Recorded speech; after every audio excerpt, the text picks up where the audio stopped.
Good evening, Littleton. This is the Select Board meeting for March 27th, 2023. We are to begin tonight's executive session and return to open session thereafter.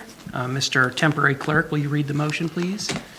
Move the Select Board vote to enter into executive session for law, Chapter 30A, Section 21A, to conduct strategy and preparation for negotiations with non-union personnel or to conduct collective bargaining sessions or contract negotiations with non-union personnel on administrative. The Select Board will adjourn to executive session and will reconvene in open session after the executive session. Second. Motion made by Mark, seconded by Cindy. Roll call vote. Mr. Rombacher? Aye. Wilson? Aye. Ms. Napoli? Aye. Chair is in favor. Motion carries 4-0. We are now in executive session. See you soon. Do we want to go in historical room?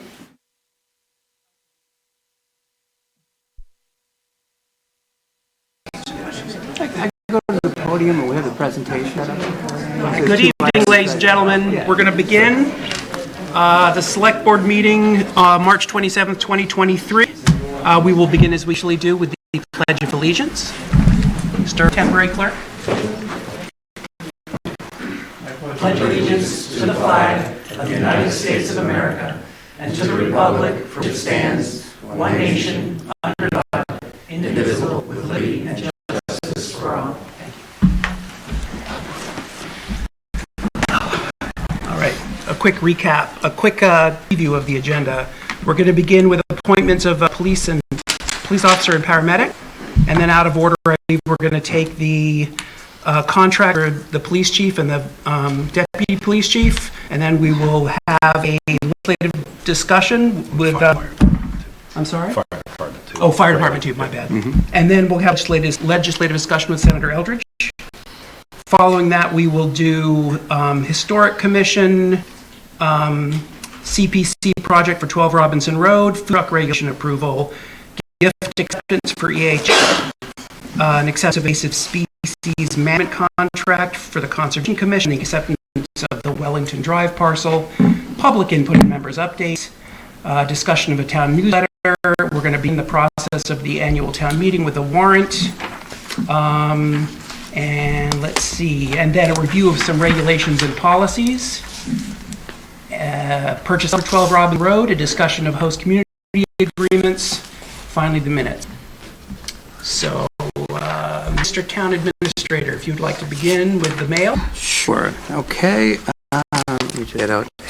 A few things to bring to your attention that came across our desk. First piece is MassDOT. It is a letter previewing their capital plan for the upcoming year. So this goes through all the different pieces that they have, that they're planning for the upcoming year. So next item is Simmons Services Environmental Findings. This is a successful containment of something I believe was on 495. So just something to make you aware of. KP Law, which is our labor council, is increasing their rate by $10 an hour. So it seems to be sort of an annual thing that they send. So just want to make you aware of that. I want to remind anyone watching at home that if you want to sign up for public notifications, to please get to the town website. Those updates, sign up for those updates, and that includes public safety activity, town meeting changes, other town events that the town might be interested in. Quick little update from Comcast regarding some of the programming changes. Any of those changes come back to you, and because you are the cable regulator and in the town. So a few updates on that. We wanted to note an accomplishment. We had started this in recognition of Nicole Cervella, who had received her certificate for the School of Social Work. I think, is she here tonight? No? Okay. But her bosses, come on up, Liz. I think we wanted to use this opportunity as another opportunity to recognize staff. Hi, thank you. Liz Tritiak, Director of Elder and Human Services. I like to take every chance I get to brag on my staff. They're so excellent. And Nicole went through the Boston University School of Social Work to go and receive her certificate in behavioral health and aging. So I just wanted to let people know about it and say congratulations to Nicole. Sorry to put you on the spot for That's that. okay. But, this is, we had it maybe in the last meeting and wanted to have that opportunity again. So knowing you'd be here, we wanted to give you that chance. So congratulations. Thank Nicole to for us. doing that. Okay. Reminder of openings that we have on various committees. Littleton Cultural Council, one vacancy. Master Plan Implementation Committee, one vacancy. Principal Building Committee, otherwise as PMBC, one vacancy. Sustainable Committee, Sustainability Committee, one vacancy, and Economic Development Committee, one vacancy. So if anyone is interested in participating in that, please reach out to the town clerk, or you can respond to an inquiry and express that interest via our town webpage. Next piece is the KP law update on Supreme Court or State Supreme Court update regarding comments, public comment in the state, and different changes with that. So we keep the board up to date about our acceptable comments and how we structure that moving forward. I know we talked a little bit about that in prior meetings, but just to make everyone aware of that. And last piece is an update from the Littleton Robotics Group. They recently won a competition in Rhode Island and wanted to inform the board of that, so congratulations to them for that. The whole thing. Yeah, they done the regional piece, and I think they go on to another competition from there.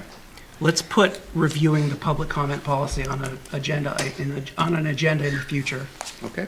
All right, on to appointment of full-time police officer Derek Sorensen. Chief Bernard.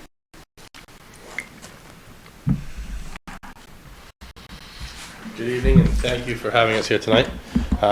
Presenting to you tonight, Derek Sorensen. Derek Sorensen is a resident.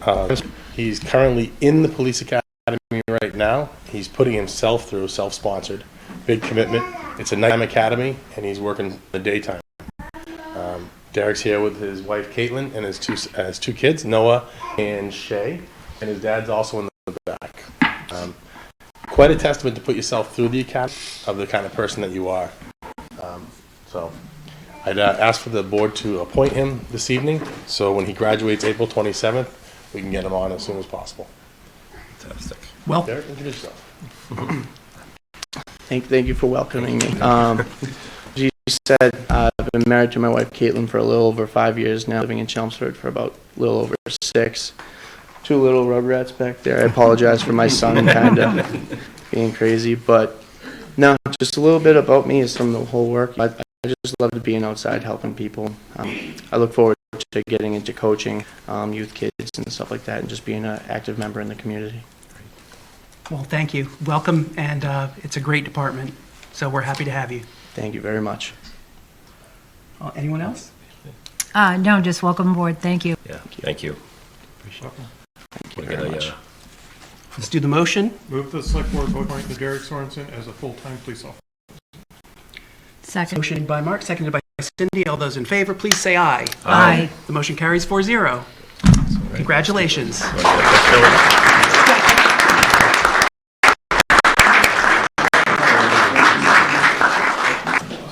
Congratulations. Congratulations.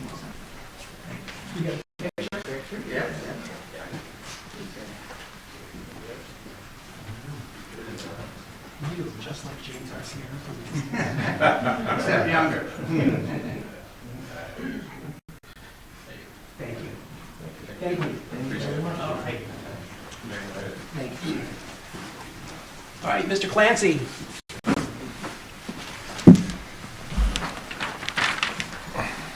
Good evening. It's nice to be here tonight. This evening I bring forward my newest firefighter paramedic, Graylin Scargill. Graylin came to us from Pepperell Fire. She lives in Pepperell. Her mother and father are here, Jim and Margaret, are here joining us this evening. Graylin recently got her paramedic license as well, and she's been, I know when I sat in on her interview, I was like, I need to hire that young lady. She's motivated, very intelligent, and it's I'm so glad she's come to work for Littleton. But without further ado, Ms. Grayling. Thank you. That was a lovely introduction. I'm very happy to be here. Thank you so much for welcoming me, and it's been a great place so far. I'm so honored to be around such amazing firefighters and paramedics and EMTs who I work with here, and I'm looking forward to serving the community and hopefully doing a lot of good here. Welcome. Thank you. Excellent. Tom emailed me and said, I can't believe first day she had. It was apparently rather busy. Yeah, she's had some of both. Right, exactly. Some of both of that. So. Great. Yeah. All right. Go ahead. Welcome. Yep. This is no There's point, no this is motion. no motion Oh. here because that's up to the chief. that's- So just welcoming. All right. And Okay. if, if the board would like to, Yeah, welcome. so welcome, the board would like to.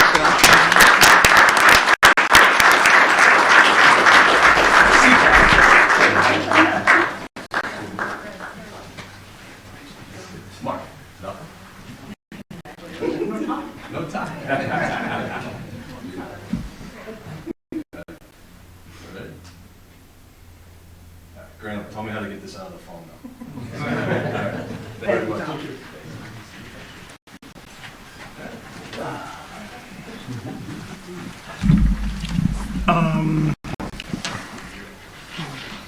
So shall we move to 7B, the employment agreement with the police chief next? Well, either that or I believe Senator Selbrd is here. Oh, that's right. I'm and sorry. So I might, so give him an opportunity. He Yes. has another meeting to get to tonight in Hudson.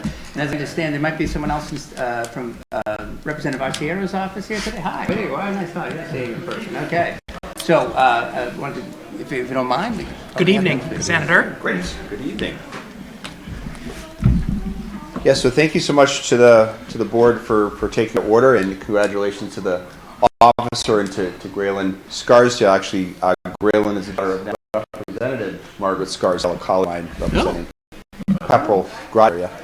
I was joking that she could come up since Representative Arciero is not able to be here. Don't worry. But Anita Nguyen is here, who is Representative Arciero's district director. So she's representing Representative Arciero. And I really, it's an annual tradition to come before the board and really just update you on what's going on at the State House and, take any questions from the board members. I know that you get updates from the MMA, the first supplemental budget, which is sort of backfilling certain accounts, including the universal school meals for every school district. That was just brought to the governor's desk today. Actually, I think the governor signed that sub-budget. She has filed another supplemental budget, and meanwhile, we're beginning the FY24 budget. So Governor Healy has filed her version of the FY24 budget, and as you know, then the House will do their budget in about a month, and the Senate will go in May. So revenues continue to be strong. So I think you'll continue to see increases in unrestricted local aid. I know that's often a big request from select board members. Chapter 70, as well as the full implementation of the Student Opportunity Act. So I feel very confident that will be continue to be funded. As I mentioned before, the universal school meals, we need to establish that as state law so that it's not a sort of back and forth, but it's put into permanently for universal school meals, including for the Littleton schools. At the same token, on the bond bill front, we're just about to pass the Chapter 90 money, so money roads and bridges. So I know that's a big priority, especially after the winter. Even though it wasn't bad of a winter, there's lots of potholes and things to repair on the town's roads and bridges. So that will be $200 million plus $150 million in grants. I know there's been a lot of advocacy to get that to $300 million. I certainly have been advocating for that, but I think it was determined to be too early because of a little bit of uncertainty about the national economy to increase that to $300 million right now. So that's sort of where things are at on the sort of legislature front, the committee assignments have been, the bills have been sent to committee. While I'm returning as the Senate Chair of the Judiciary Committee, as well as the Vice Chair of the Joint Committee on Environment, Natural Resources, so I'll be continuing in the roles, as well as serving on a few other committees. I'm happy that this meeting is here in the library because I know that we're very hard to get the solar panels for the library, so very pleased with that progress. And I know before he elected the board, Mark and I worked on that, so Mark, thanks for all your advocacy for that, so glad that we're getting that done. And I would say besides that, really just any requests, anything that's of concern to you at the state level that you'd like your legislators to focus on as things begin to get bigger on Beacon Hill. So thanks so much for having me, and great to be here. Thank you. Thank you. Mm-hmm. Do you have anything you want to Questions? discuss? Questions? Sure. Thank you, Mr. Chair. Thank you, Senator, for joining us tonight. I was just wondering if you had any updates about any housing initiatives. I know we have the MBTA communities legislation that's come forward, but I was wondering if there was any other legislation or updates regarding housing, affordable housing initiatives in the state. Yeah, great question. And I think today, actually, Governor Healy testified for another committee about a proposal create a housing secretariat, so to have it be at the cabinet level position versus under economic development. So I do expect the legislature will pass that, so that'll be a greater ability to focus on housing supports. I've certainly heard from many communities about their concerns about the implementation of the so-called MBTA Communities Act. Littleton is doing such a great job of approving a number of housing developments, and they many of them will not count necessarily towards the MBTA Communities Act. So certainly any feedback that you have, I would say the most immediate actions I think you'll see on housing is increases to the different housing counts. I know that the public housing authorities have asked for doubling their operating subsidies so they could improve, fix up their housing stock and better support residents living in public housing, and increasing some of the vouchers so that people could live in some of the multifamily housing that's being built using that voucher.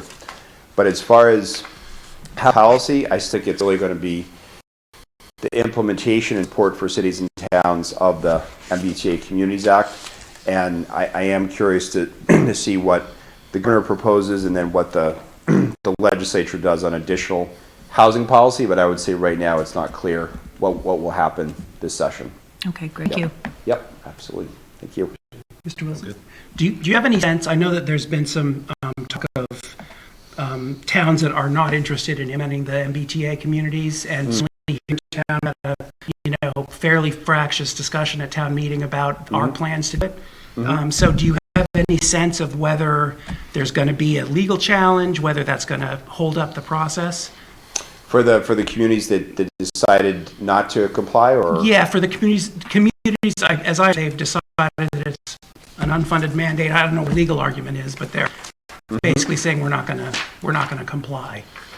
Right. Yeah. So I know that the new Attorney General Andrea Campbell has issued an advisory that would be, contrary to a number of laws, including the Fair Housing Act.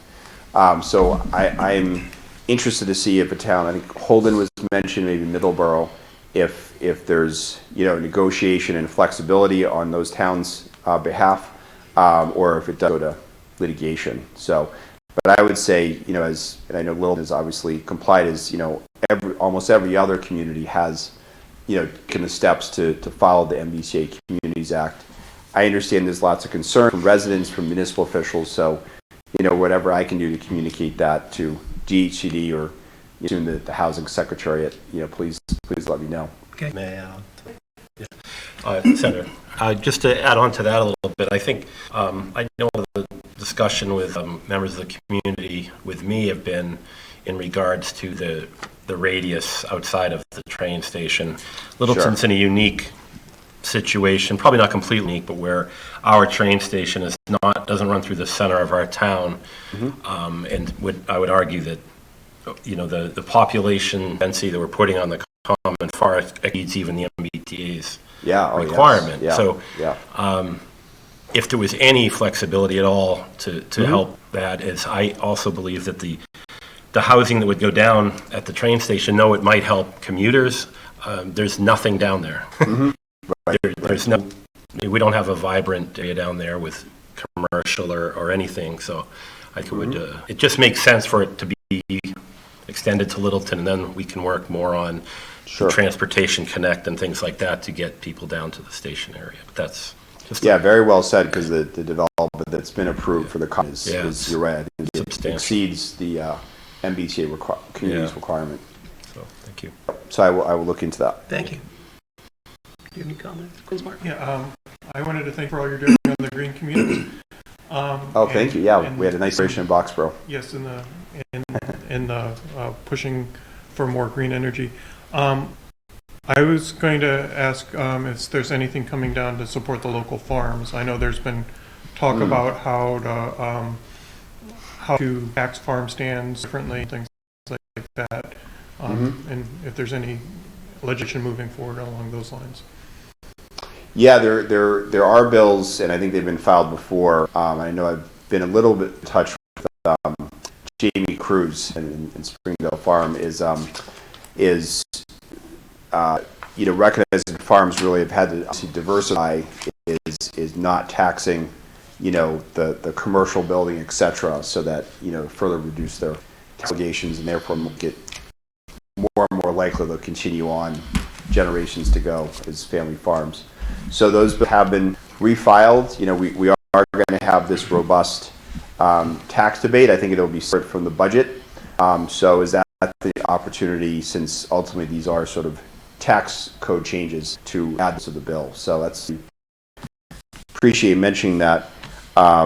There is sort of related, there is a 21st Century Farm Commission that was established that will now get going, that will be chaired by Representative Kate Hogan from nearby, and someone that's been very focused on supporting farms in this area. So I'm hoping that could be something that they advocate for. I was just on Friday where all the Farm Bureau breakfasts. I was in Fitchburg for the Worcester County Farm Bureau breakfast, because some of my towns are in Worcester County, so they have a whole agenda as well that I'm taking a look at. Thank you. Thanks, Mark. Okay. That's great. All set? I would just add, Representative Arciero sent his regret. He unfortunately had another family obligation came up tonight, but I don't know if you have anything you want to say, representation today, anything you want to add? We had discussed before. I'll be speaking on behalf of them. Yeah, that's fine. I don't want to, again, that's my thing tonight. Put us on the spot. Thank you. What's up now? Okay, sure. Okay. The Littleton Housing Authority reached out to Representative Arciero about the vacant units at Pine Tree Park, because they've been vacant for months and months and months, and every time Lisa pulls a champ list, they don't take it, and then it's another 30 days of waiting, and it's very frustrating when we have people in town who desperately want to get in to affordable housing, and we can't put them to the we can't give them those places after 90 days even. So I said, so I'm looking forward to that. I hope we can do something about that. Yeah, and I mentioned the operating subsidy line item for public housing authorities, that the request is to double that, because that's the thing, they really get so little state aid, if you will, to fix up units. So, yep. Okay. Thank you so much for coming. Yeah, great to see you all. Yeah, thanks for having me. Thanks for taking me out of turn. Have a good evening. Yeah. Thank you. All right. On to Sin B. Mr. Ferreira. Sure. So this is the renewal of the police chief contract, as well as able to package this with item C, which is the deputy police chief contract. And I seem to be doing this, but Cindy, since you were worked on much of that contract, I want to give you the honor here of speaking to it. Oh, certainly. Thank you. Thank you very much. Yes, so I did work with Chief Bernard on the renewal of his contract over the past few months. I do, so we're going to be entering into a 5-year contract with Chief Bernard, which is unique for the town of Littleton, but I believe it is certainly warranted. Chief Bernard's been a member of the Littleton Police Department for 21 years. He has been our chief of police for the past 6 years, certainly since coming on board. As our chief of police, you've navigated through a continuous flow of challenges, to say the least, and you've overcome all of those in the utmost professional manner. And I think I can certainly speak on behalf of the board to say that we have the full trust and confidence of you as our chief of police, and we are very happy to extend this contract to you tonight. Thank you. I appreciate it. Mr. DeCoste, who's unfortunately had some travel snafus related to it, he wanted to express his support for the contract and for you, even though he can't vote. He's voting in spirit for it, just so you know. Thank you. Okay. I appreciate it. Any other comments? Are we ready for a vote? So I'm going to say that I'm not in favor of this because I don't think we should be doing 5 contracts. So I will be voting in the negative. It's not against chief. I fully support the chief. I just don't think we should be doing 5-year contracts. We have no other 5-year contracts, and I don't think we should be doing a 5 year. Fair enough. I guess I'll add, in regards to the contract being unprecedented, I guess. We do have the ability for a 5-year contract. We don't typically use it. We don't really have 20-plus years service individuals in town either that we have that option even used. So understanding your age, I won't say what it is, and where you are in regard to retirement, this made a lot of sense for the town, what you've given to the community. So I thank you. So I think the 5-year track for me has made sense to get you to where you want to be. Thank you. Hopefully steer, but understandably maybe not. Thank you very much. Thank you. Do we have a motion? Move the Selbrd vote to approve the employment agreement with Police Chief Matt Selbrd from July 1st, 2023 through June 30th, 2020. Second. Motion made by Mark, moved by Cindy. All those in favor, please aye. Aye. All those opposed? Aye. No, nay. Motion carries 3. Thank you. Thank you, sir. Appreciate it. Thank you. Thank you.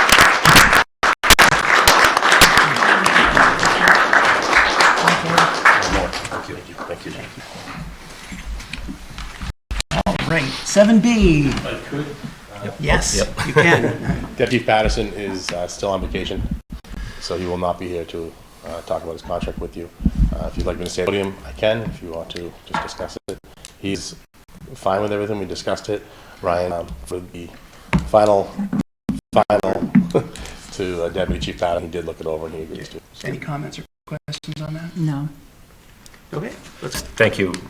yeah. Yes. Thank Jeff for Thank his Jeff. service. I think you guys make a Exactly. good news. Absolutely. Thank Thank you very much. Move that the Selbrd vote to approve the employment agreement with the Deputy Police Chief Jeffrey Patterson from July 1st, 2023 through June 30th, 2026. Second. Motion made by Mark, seconded by Cindy. All those in favor, please say aye. Aye. Motion carries 4-0. Thank you very much. Thank you. Thank you. Thanks. Okay, thank you, gentlemen and ladies. Thank you all for coming too. Back to 3C, Historic Commission CPC, a contract for Robinson Road. Good evening. Hello. Hi. You all know me, Linda Stein, Historical Commission. I'm going to use my computer because my eyes aren't so great to read it from there. So I'm here before you tonight to ask for your support, the Select Board support, for a CPC project that the Historical Commission has brought forward to hire a consultant to assist the Historical Commission in implementing the required preservation restriction at 12 Robinson Road. As most of you know, a historic preservation restriction is required by law in perpetuity for the historic house and barn at 12 Robinson Road property because it was purchased by the town with community preservation funds. The Historical Commission is included in the historic preservation restriction as the grantee of the restriction. The role of the grantee is to monitor and enforce the restriction to ensure that requirements for historic preservation are being met by the owner. Because this is the first time that the Historical Commission will serve as in the role of grantee for historic preservation restriction, and because of the significant rehabilitation work posed by the potential owner, The commission seeks to procure the expertise of a professional historic preservation consultant with expertise in historic preservation restrictions to assist the historical commission. The consultant will help the commission evaluate design plans and subsequent ongoing historic rehabilitation and construction work to ensure that these activities comply with the historic preservation restriction. The commission has discussed this project with various relevant entities such as Historic New England and the Mass Historical Commission. They both agree that the Historical Commission needs to obtain appropriate professional expertise to guide us as this process proceeds. The CPC voted a few weeks ago to recommend CPC funding for this project, that it be approved at town meeting. Tonight I'm asking for the Select Board support this project for town meeting.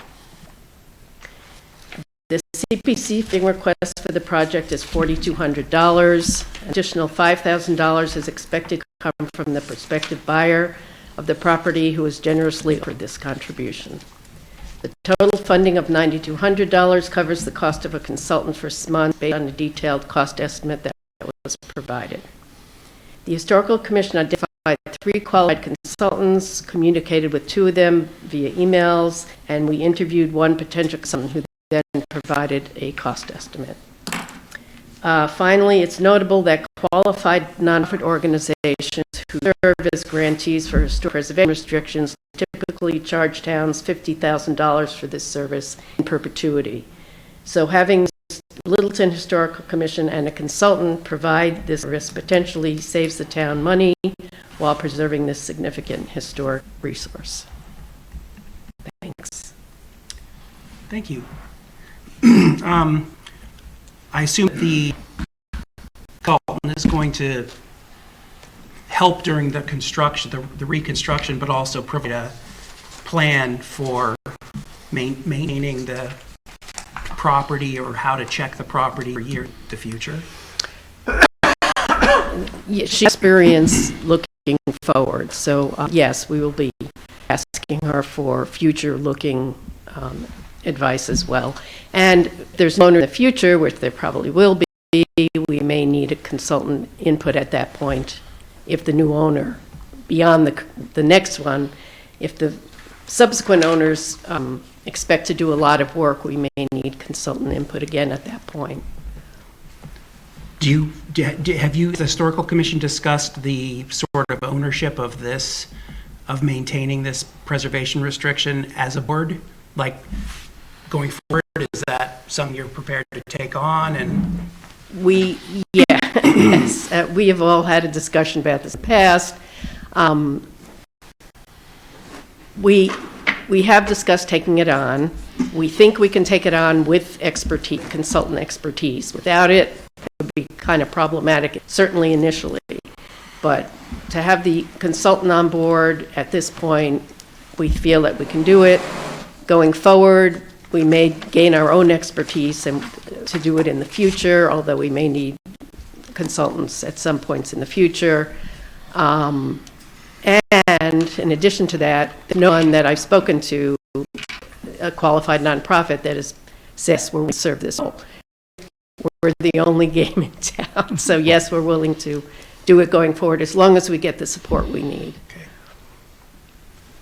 Mr. Rombacher, questions? So yeah, my only question is what happens after 6 months when this is, if construction takes more than 6 months, are you going to need ongoing support?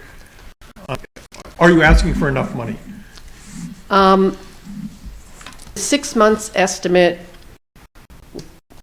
was based on consultants' estimate of how much time these kind of projects usually take. So we're hoping it will be in 6 months. If it's not, we may need, more resources at that point. But also maybe at that point we'll have had enough input from the consultant that we could maybe go forward on our own at that point. Okay. So the other is kind of to Matt's point. I hope one of the work products of the consultant is to give you enough documentation to go forward on your own. So as your board evolves, we're not back to square one. Yeah, So. she will do that. Yes. Okay. Any questions or comments? No, I think it's very forward thinking. I think my first question was going to be if you had obviously had some consultation with the, I believe, current owner. I believe we've signed the purchase and sale, correct? We are actually doing so at this meeting. Okay. So, Mr. Cataldo. Soon to be current. Yeah, right. So, and I just wanted to thank him publicly for the just donation to help pay for that. Yeah, we've been in communication That's for a while fantastic. now. Yeah. Thank you. So just a couple add-ons with that. We don't have this set up as a formal motion.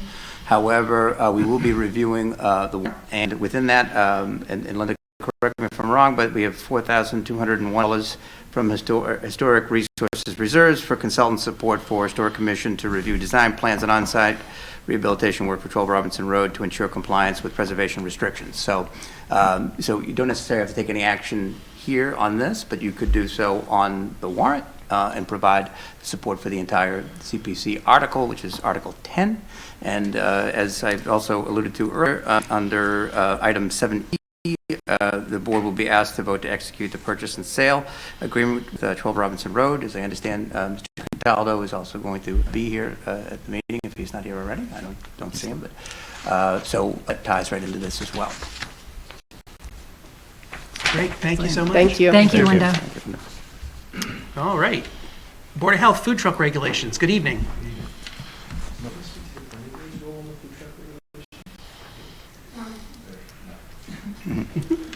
Hi, good evening. It's Kevin Baker representing the Board of Health this evening. What you have in your packet are draft food truck regulations put to by Town Council. This is under the purview of the Select Board and with input from the Planning and Zoning Boards. Board of Health is hoping that you will adopt and put into place mobile food regulations so we can need some gray area as the weather gets warmer. We'll certainly see more food trucks out there. We're just looking to have some regulations in place so we can eliminate the gray area and have a bit moving forward on how the town wants to proceed. What do we do now? There are no food truck regulations in town. There are public health regulations from the state by which we operate through the Neshoba Associated Boards of Health, but nothing in our bylaws regarding mobile food vendors. That's a big gray area. So I have this questions. There's a couple places where it references the Littleton Board of Health, but I'm curious if we need to say Littleton Board of Health or the Neshoba Board of Health are the appropriate authority, given it could be this year, it may be the Neshoba Board of Health that is up due to review. Well, they act as our agent, so we still are the Littleton Okay, Board of fair Health. enough. Okay, great. Why is the Select Board involved in this? This is a town bylaw. That's my Does understanding. it have to be a town bylaw? I mean, I'm just, I'm curious why. These were forwarded to us by town council, Okay. and we understand it's not our purview to make these regulations, so we came to you in hopes that you would adopt. Town clerk. Yeah, okay. And then there are several places where fees and hours of operation are just blank. Or are we going to fill those in? That would be up to you. Okay, The Board of Health will have its own processes and procedures moving forward regarding mobile food truck regulations and our processes, but this is town-wide set by the Select Board. so do we need to finalize those tonight? So my understanding in talking to Kevin is that he wanted to introduce this concept to you, to have you read it in your packet, come with questions, and then my understanding is we can come back to you at a later time with any edits and suggestions that you make or the public, you hear from the public, Okay. and come back to you at a later time with them. My only other question is that part of the process is a background check, police department, but it does say what the criteria is for approving or denying. Is it felony? Is it a parking ticket? Is it I wish Chief was still here. treason? I believe it's having to do with sex offender and child, Oh. especially regarding ice cream vendors. Okay, but we probably clarify, We should- because it just says we're going to do subject to approval of a background check. We'll find what's entailed We with should probably that. find out what it is. Sure. Any other questions or comments on that? No, I mean, I think you answered most of the questions. I mean, we have to go back and fill in the blanks. right, Yeah. At some point. Yeah, I think just this looks like you guys put this together. Was it a template from another community that uses Neshoba? It's a template from town council, know where Probably they from got another it from. community. Okay. just know looked, Wellfleet has robust mobile food regulations. Yeah. They may have adopted this from that. So I did have one other question, and one of the ones that says, the select board shall consider the competitive or other impacts on existing food service establishments in the town for the food truck. What is that supposed to mean? What, To that seems maybe very- not allow food truck to set up front of the Forno. in front of It's a, town. yeah, in front of a Right. brick and mortar establishment that would deter from the said And business. it also says that So we that set a needs to be- distance. I think setting a distance, rather than saying that we should, I mean, we could say that we don't want a pizza truck in town because we have a pizza establishment, and I don't think that's exactly right. If we want to say that we don't want them X distance from existing places open, that's much different than saying. Yeah, and that's the zoning piece of it that you'll have to discuss, and maybe that's why I asked Maren quick if the zoning board, planning board had insight on this. But I believe it'll start with you folks, sort of setting what you feel the vision is, and if there are specific locations where you'd like to have these trucks set up, Okay. please call that out. And if there's areas where you'd rather them not, then we should do it too. Thank you. You're welcome. And the restrictions are for public ways or private ways then? You would set it. Right now it's for public. I don't believe there are any restrictions in everything. So we should decide as a board who is going to take this on and come back with numbers, for example, or any changes that we suggest. I'll do it. Will you? Okay. Great, thanks, Mark. Okay. Thank you. Thank you, very Kevin. We were going to call the truck if not. Should this- All right, EHS, gift acceptance. Again.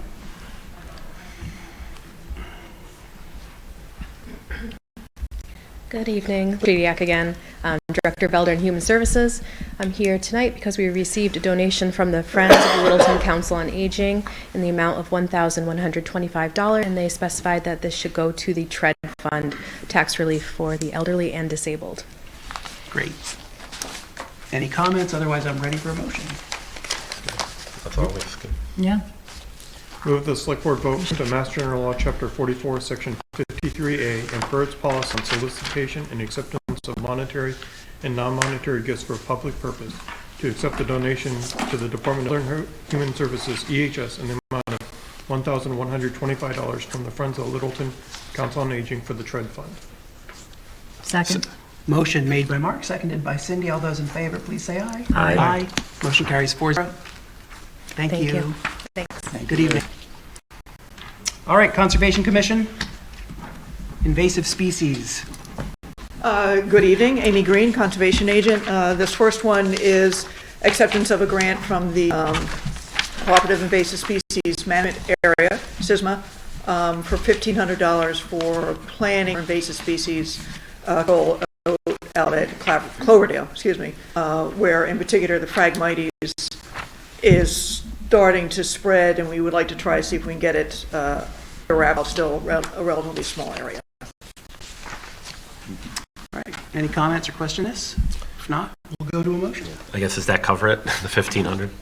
It's, oh, yes, yeah, and Okay. it is just a planning thing, and they've actually to also train us with some of the mapping stuff that they use, but It's a plan for mitigation.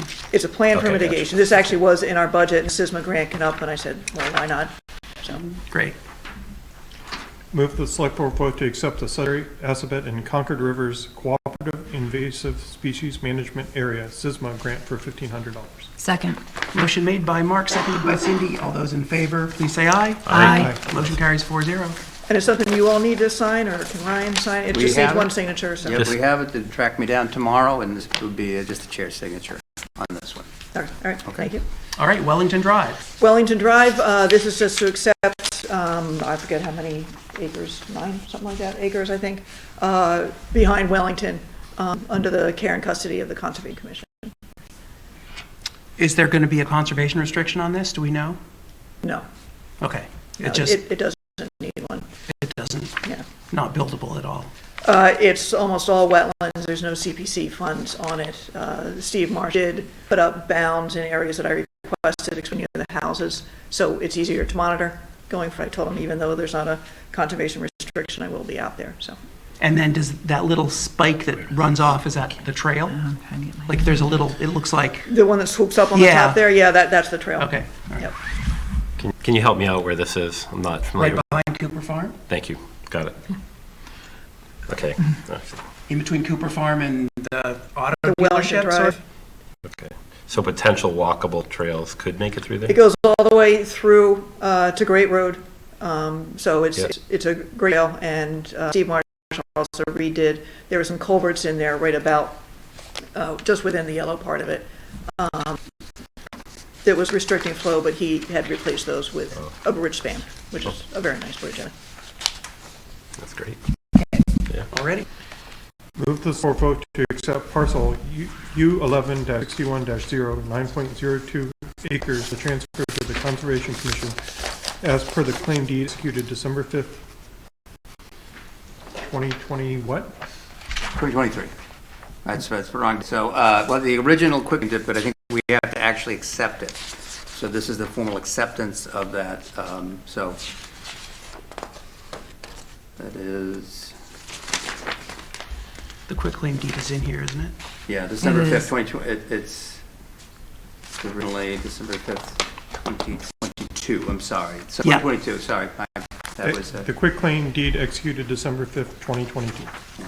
we weren't in a time machine. Thank you. I appreciate that. And the Conservation Commission did already vote this, and they'll be signing it tomorrow night. Great. Second. Motion made by Mark, seconded by Gary. Those in favor, please say aye. Aye. Motion carries 4-0. And just to let you know, if it's actually raining out there, there'll be another 20 people or so out moving the amphibians for the vernal pool crossing. So. Perfect. Thank you. All right, public input. Does anyone here speak to the public? Public speaking to us? No? If not, what are members' updates? Ms. Napoli?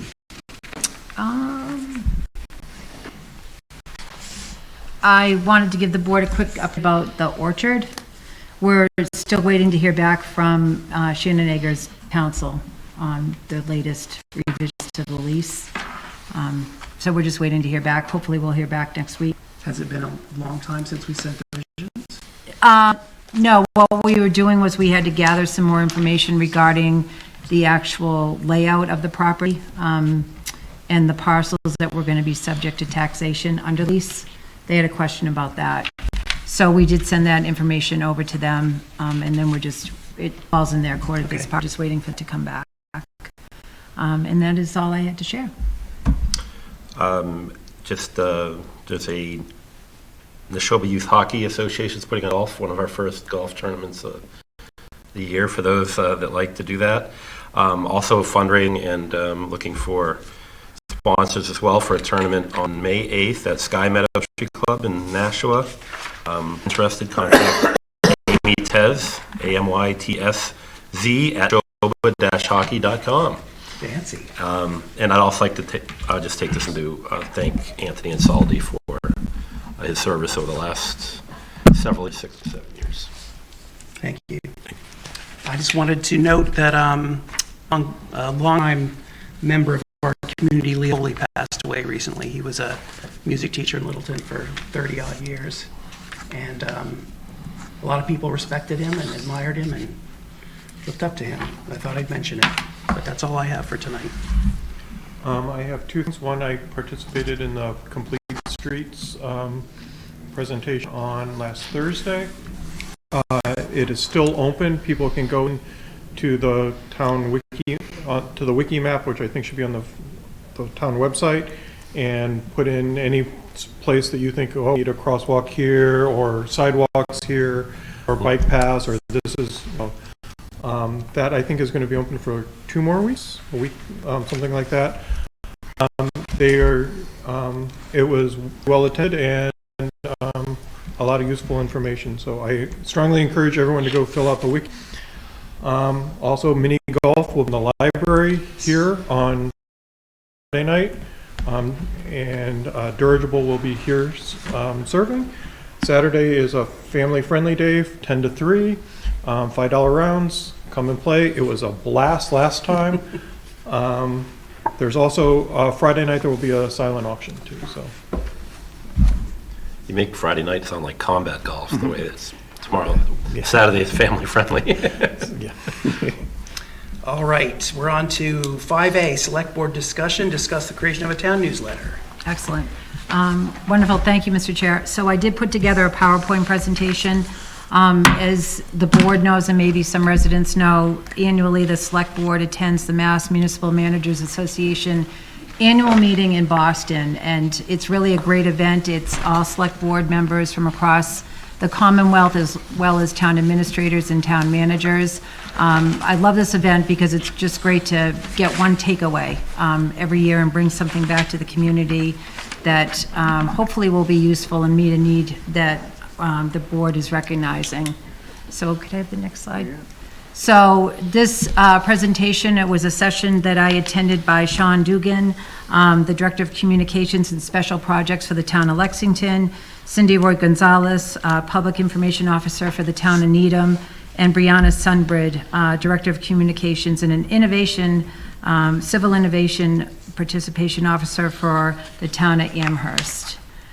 So this is what other communities are doing. The town of Lexington has developed a newsletter titled The Link to Lexington. It is a weekly publication to inform the public about town news events, programs, press releases, etc. Email alerts are delivered 1 to 2 times a week with information that's out of cycle to the regular information that would be shared in the newsletter. So that has worked really well for the town of Lexington. I did actually touch base with the communications manager over at Lexington, and he was very helpful sharing some information with me.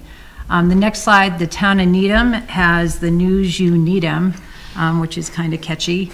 And I thought it was cute. And so they have, their newsletter contains about 10 to 12 highlights.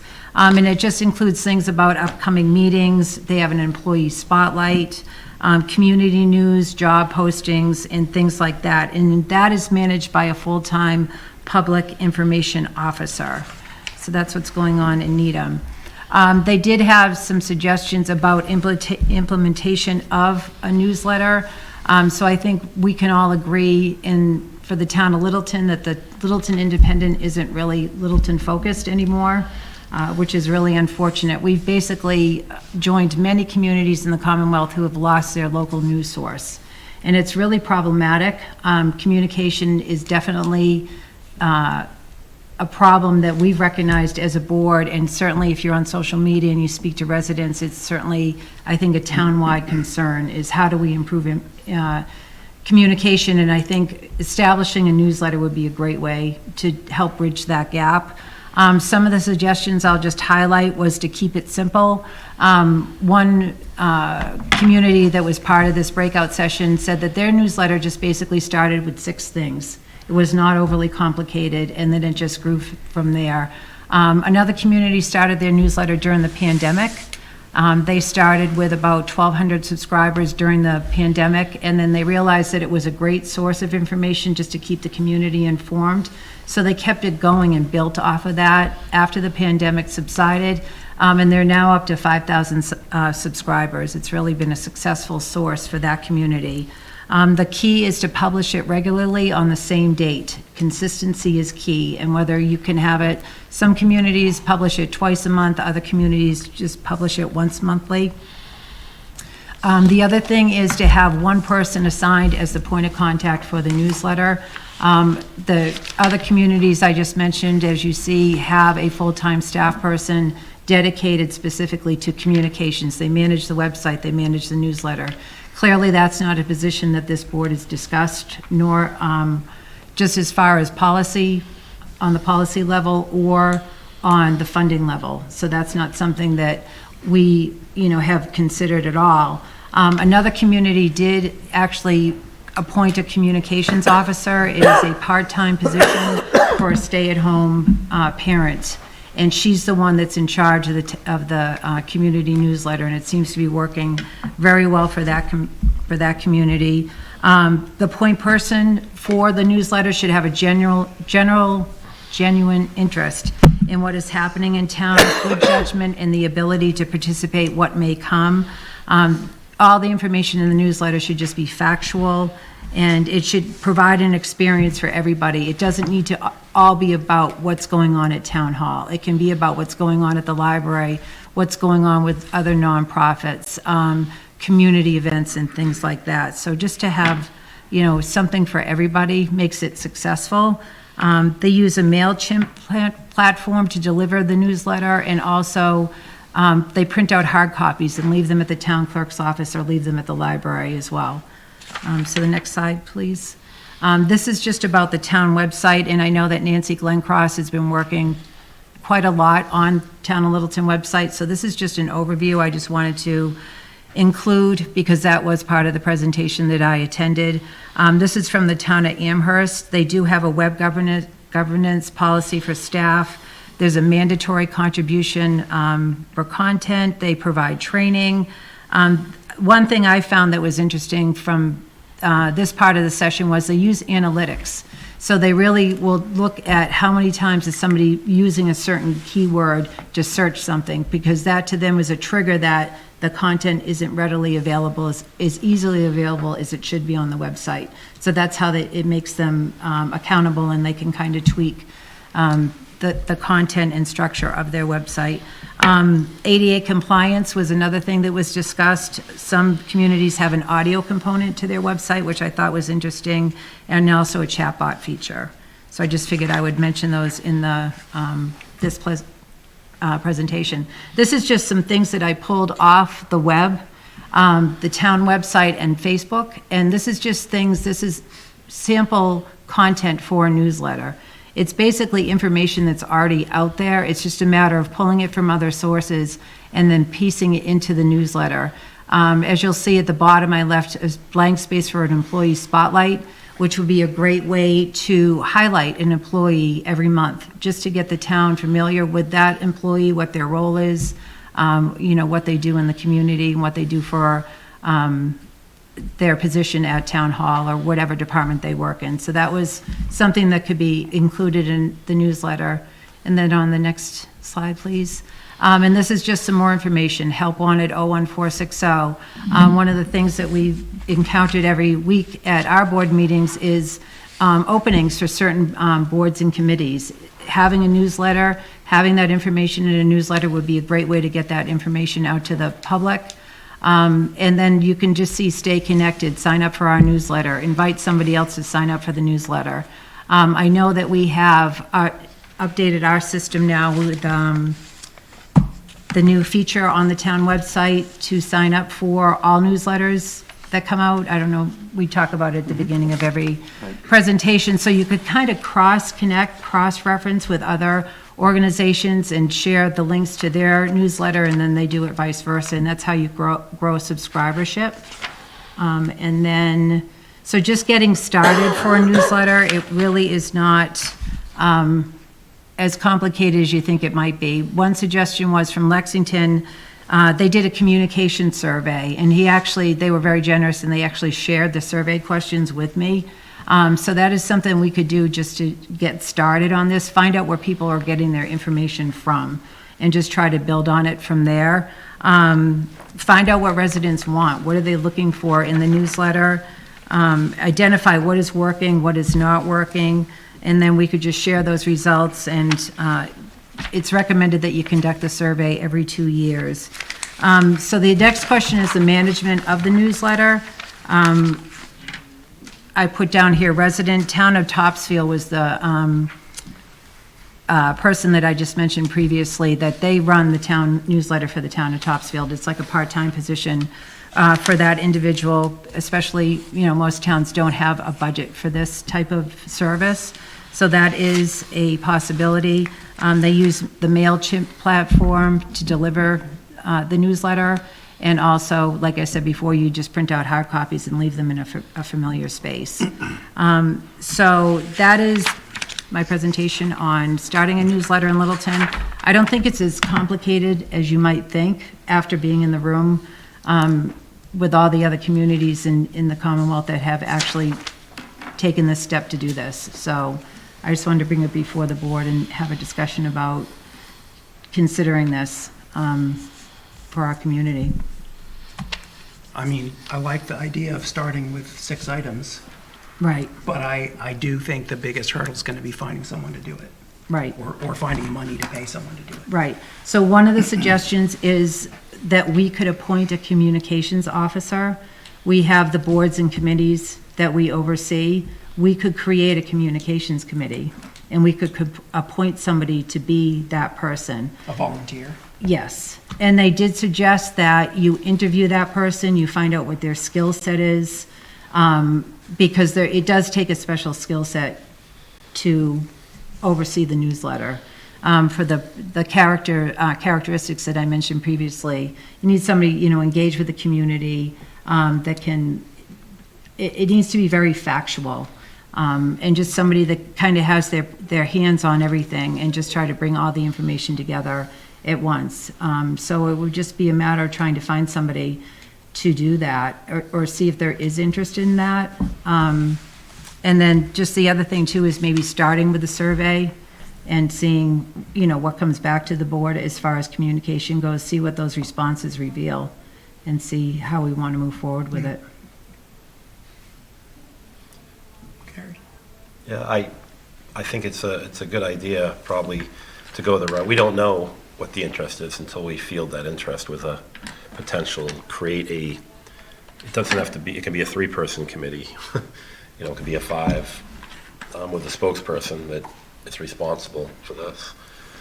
Just to find out, maybe I know people are starving for information and counting on Facebook and some of the other social platforms. A lot of the messaging gets clouded a little bit, so I think having a place where you can go to get information about things in Littleton, all things Littleton that's going on, the good things, and then use it also for emergency type things as well, reminders and things like that. I think it's a good idea. I agree. I don't think it's something that is going to quite yet become a member of our employee team, probably, but I think if we start with volunteers, I think we'd be surprised to see that there are people very interested. Might want to kick this off. What do you think, Mark? I think it's a lot of work for volunteers to take on. I mean, Yeah. we're saying that it was an 8-hour-a-week position for some of these. It seems like a lot to ask a volunteer to do. I think it would be much better to have someone on staff do it than volunteers. There are a lot of newsletters in town, and it would be good to kind of pull them and bring them all together. I mean, Light and Water has the thing that they send out. The schools have weekly newsletter. The library has at least 2 monthly newsletters. COA has a newsletter. EHS has the broadcaster. Yeah, right. Right. So there needs to be a way of consolidating some information from all of these, bringing everything together. And I think there's a lot of work to go to actually setting it up before you can actually, to get the information and get it all in the same format. And I think it would be though I think volunteers might be able to do it, I think they'd be quickly overwhelmed. Yeah, I kind of had the same thought. I mean, even if we found someone who wanted to do it and was willing to put the time in, I'm worried about long-term consistency. Right. Because if you're a volunteer, Sustainability. it's like, well, I don't feel like doing it anymore. Then Right. we all know the boards just stop responding after a while. Right. And I would hate to have this start up and then die in the middle. Right. But I don't know I don't really have a solution to that apart from finding some money to pay someone to do it. Right. Well, maybe we should just start with the survey. You mentioned the other newsletters in town. I think maybe a survey will extract some of the data and information that we need, and then we can decide how to move forward from there. It might also be interesting to see what the new website actually lends itself to and what's the difference between a newsletter and the news on the new website and how it presents itself. Right. Right, they might kind of lend each other. They should complement each other. They should drive each other to both sources. I don't think they replace each other, but there's Right, some continuity. Right. Yeah. Yeah. I also say Westford the town administrator puts out a monthly newsletter that's probably like 15 pages. It's each department has like a page Right. dedicated to them. It's Yeah. pretty good. So it was funny. Well, in the forum, there was one community, they said they tried to do it and they had a newsletter, it was 30 pages long. No one's going to sit there and read through a 30-page newsletter. And certainly that's a lot of work to put on the town administrator. And that, to me, I would think would just be town government based. You really kind of, I think the goal would be to pull Happenings in in Littleton. happenings in Littleton. Oh, I don't think the town administrator in Westford does, I mean, like, there's, like, one page is the highway department, one page is the Oh, police department. okay. But it comes from the town administrator's office to. Oh, okay. Well, one of the things they collate it. said too is, I know certainly with town employees, not every town employee needs to contribute to every publication. It kind of can be a revolving thing, because I think that puts a lot of extra stress and work in some regards on town employees. So they were just saying that you don't need to be saying to the employees, you need to do this every week. You know, we need this content from you, because some weeks it's just fine. Just skip it. Just try to have it for the next circulation. Unless it's something really pertinent to the town, you know, like an upcoming project or upcoming meeting or something, then certainly you would want to include that information. So it sounds like the next step is to figure out how to do a survey, like the scope of it. So I have all the questions from the town of Lexington. They just really need to be tweaked to gear towards Littleton as far as, you know, our sources compared to And then Lexington. and then how we distribute it and get people to respond. Right, so I am in contact with a college student who's a communications major. She said she would be more than willing to kind of spearhead the survey piece of it for us, and then bring all that data together, all those results back to us, and have a conversation with us about Okay. the findings. Great, thanks. Okay. All set? All right. Yay, town meeting. Okay, town meeting. I'm going to ask Ira to join me here. So she is going to be here to assist me in going through the town meeting warrant.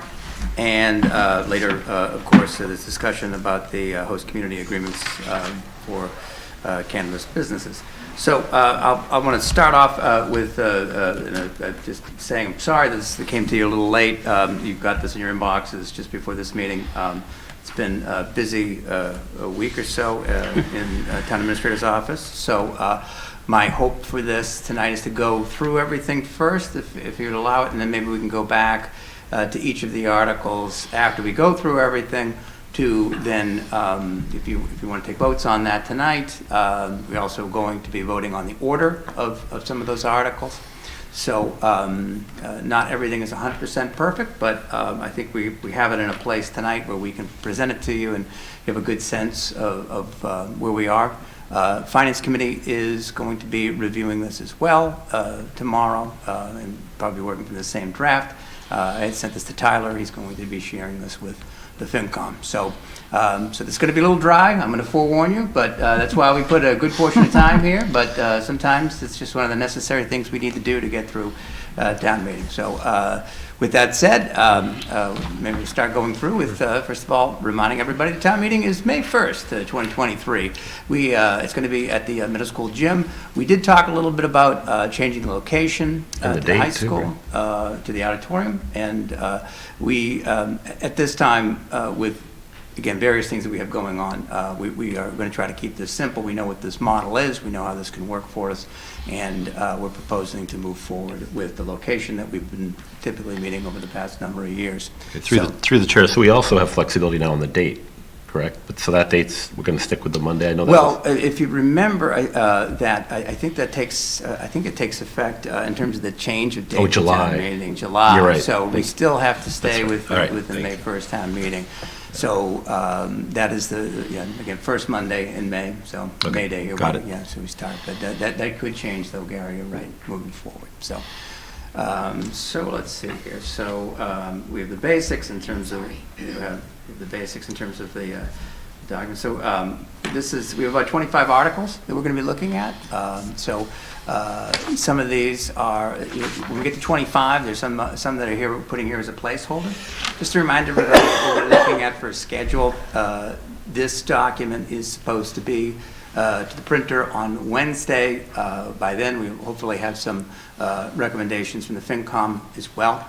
But we might be able to buy a little bit more time in this week to be able to get this together. So we've been in heavy deployment mode trying to get information and put things together over the past week or so to be able to get this into a form that we can get to the printer and then, of course, get to every household in town as well. So without any further ado, we'll keep moving through here and go through the articles.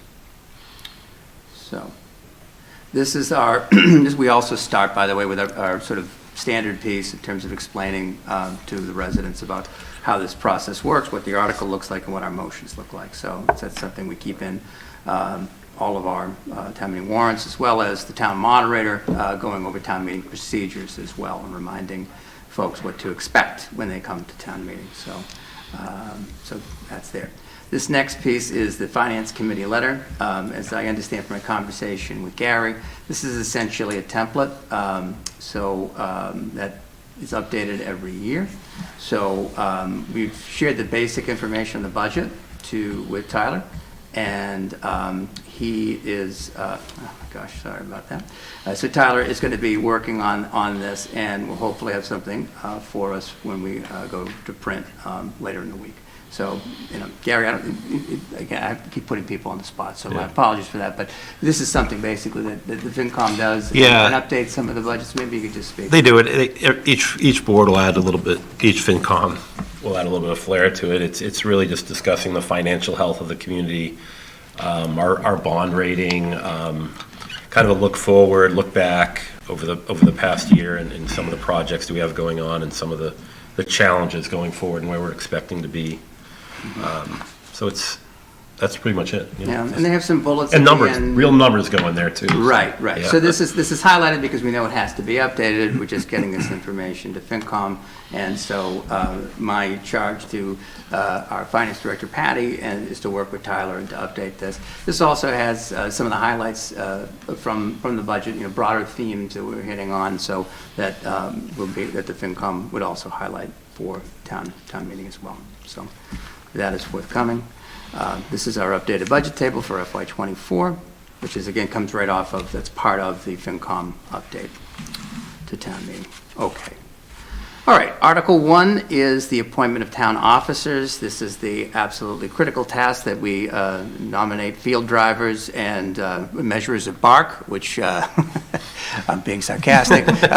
This is actually something that we've talked about potentially doing away with and at one point, but it is sort of a tradition of not only Littleton town meeting, but numerous other town meetings as well. So over time, Department of Public Works and other groups have taken on these responsibilities. So we're going to continue on with this year. Town clerk has followed up with the various parties who are listed here, and we believe that they're all willing to again serve.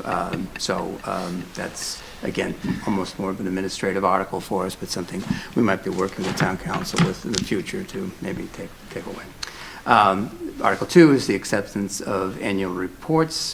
This is from the 2022 annual town report. You'll be receiving any reports from any committees or boards that want to report back to you. Article 3 is the payment of prior bills. We've got 2 bills that we found, unfortunately, from FY21 and FY22 from the same vendor. This is for printer repairs in the amount of $150 and for FY21 and $271.84 for FY22. So this requires a 4/5 vote of town meeting, more of an administrative thing. We can't pay bills from prior fiscal years. So this is what we have up now. So Article 4 is arguably the most important article for us this year. This is our the voting of the town budget. We've had numerous discussions with the board to get to this point. This includes the budget table. We have updated, you were asking about certified free cash, so we changed that title and made that adjustment. So this is essentially the proposed budget for the year and reflects the discussions that we have, the extensive discussions that we've already had on that front. So this is a full table of where we're at and what we're proposing for fiscal year 2024. Could we go through that line by line, please? No. Mr. Chair. So I was trying to pass that along, Gary, but... Nice try, though. So it sounds as if the chair has overruled you. So, okay, so so let's just continue on here. It's a few pages, obviously. Can I ask on Article 4, it has the, whatever we did for the Board of Health position and the sustainability and the facilities manager, those are reflected in what's being printed here? Yes, and I think I can point out to you, as we just went past this, there's the Sustainability Committee for the $2,000, and the other piece, I'm not sure specifically where that is, but it is reflected in this. There's a health department with salary and wages. It just didn't look like it was as high as I was expecting it would be, that's all. I can check on that, but I do believe we did make that adjustment because we had extensive conversations on that topic as well. And you'll see later in the warrant, Mark, there's a separate article to remain, that we remain on the show of Boards of Health. Talked about that with Kevin, who I don't know if he's still here. Kevin has left, okay. So work with him on the language for that, but basically explaining the town meeting why we would need to stay for a longer period of time. That's later in the warrant, so don't want to get ahead of myself. But so those adjustments should be reflected here, Mark. Thank you. All right. Okay. So that's Article 4. And, okay, Article 5 is our revolving funds. We have a new line item in this is Parks and Recreation. As you remember, we have eliminated the enterprise fund. Parks and Rec was an enterprise fund and is now a revolving fund. So we have an expenditure limit of $1.1 million in there. A few other updates to the school line items there, but these are basically caps as to how much we can spend out of any fund in a given year. So it's a common article. We see this every year, and have been, again, a few updates, especially with PRCE. Do you know what we spend, sealer of weights and measures? Do you know what that's spent on? We have a contract, which I believe with the regional authority that provides that service to the town. And so that's the fee that we pay them. So if you go to the gas station, and the little sticker that says. The little sticker that's there, as well as getting into all the restaurants and Market Baskets, Donlands, et cetera, to check out their scales as well. So again, this is Article 5 is something we see every year, just been updated with revised information. Article 6, another evergreen article. This is our Water Enterprise Fund. So this is a proposal to go up to $8 million for this year. We have, that goes back to back with Article 7, which is the Sewer Enterprise Fund. So both of those, again, we've been having this traditionally into regular things that you're seeing, but because it's an enterprise fund, it has a separate article associated with it. Okay. Article 8 is our capital budget. So these are the items that we discussed as to what we were going to be funding primarily out of free cash. So just to go through the list quickly, Ford Explorer for DPW, irrigation wells at Copperfield and Town Common. I hope LALWD doesn't take any offense that we're hoping to not use potable water on town fields, but see, thumbs up. Okay, good, all right. Okay. We have a planning department. It's $32,000 for diagnostic and recodification of our zoning bylaw. Police cameras at the station. Currently, the cameras can't be upgraded. Well, the system needs to be upgraded significantly, and that's why there's such a large dollar figure associated with that. It's $140,000 for the replacement of 2 cruisers. So police department, as well as the town as a whole, is looking to replace our vehicles with hybrid vehicles. If you note under DPW, that's going to be a hybrid vehicle. And our next item, which is the under PRCE, is basically going to serve as a town pool vehicle, and that's going to be an electric pickup truck. So I believe we're looking at the Ford Lightning on that. So as far as schools go, we've got $71,000 for sidewalk repairs at all school facilities. I think there may be some money in there as well, some repairing some cement steps as well. High school replacement of the HVAC units, 22 years old, $275,000 to replace that. $50,000 for a feasibility study for the high school roof. This was originally, we know this is coming down the line, looking like a $4 million project potentially in terms of what this might cost, but you need to start with the feasibility study as the first element of that. So we want to telegraph this to the board and to the town that this is likely coming on. As Steve Mark often tells me, the school business administrator, it's hard to believe that the school is now 22 years old, because it seems probably just like yesterday that it was built, but here we are, so we need to plan accordingly. Let's see, and then $100,000 for various facilities improvements, and this includes the replacement of furniture, floors, and play structures at the school. So this totals $1,043,000. But keep in mind, we are also going to be making a contribution. We have $1.7 million to work with, and that remaining balance is going to be a contribution the town makes to our capital stabilization fund. So we'll get to that article coming up. Article 9 is... Ryan, can I ask a question on that last one? Sure. You said that was going to primarily come from free cash, but it's drafted to come 100% from free cash? That's correct. Is yes. that correct? That's Okay. correct. Yes, yes. So I qualified that too much. So yes. That's Okay. Okay. Article 9 is to fund the potential rehabilitation of the Indian Hill Music School. Just to remind everybody, at the February 15th special town meeting, the town voted to purchase the Indian Hill Music School for $3.5 million. We're currently in the process of engaging with an OPM and an architect. We're actually meeting on site tomorrow at noon with the school department. PRCE can't make it. They have a conference this week, but we've got to get this process moving. Our objective is to come to town meeting, probably on the floor of town meeting, with a recommendation from those parties as to what those renovations should be looking like. I would also add, and just to inform the select board, we've had various inspections taken of the building during our due diligence period. This due diligence period extends to March 31st, when we are closing on the building with the assistance of town council, and you're going to be voting on that later today as well.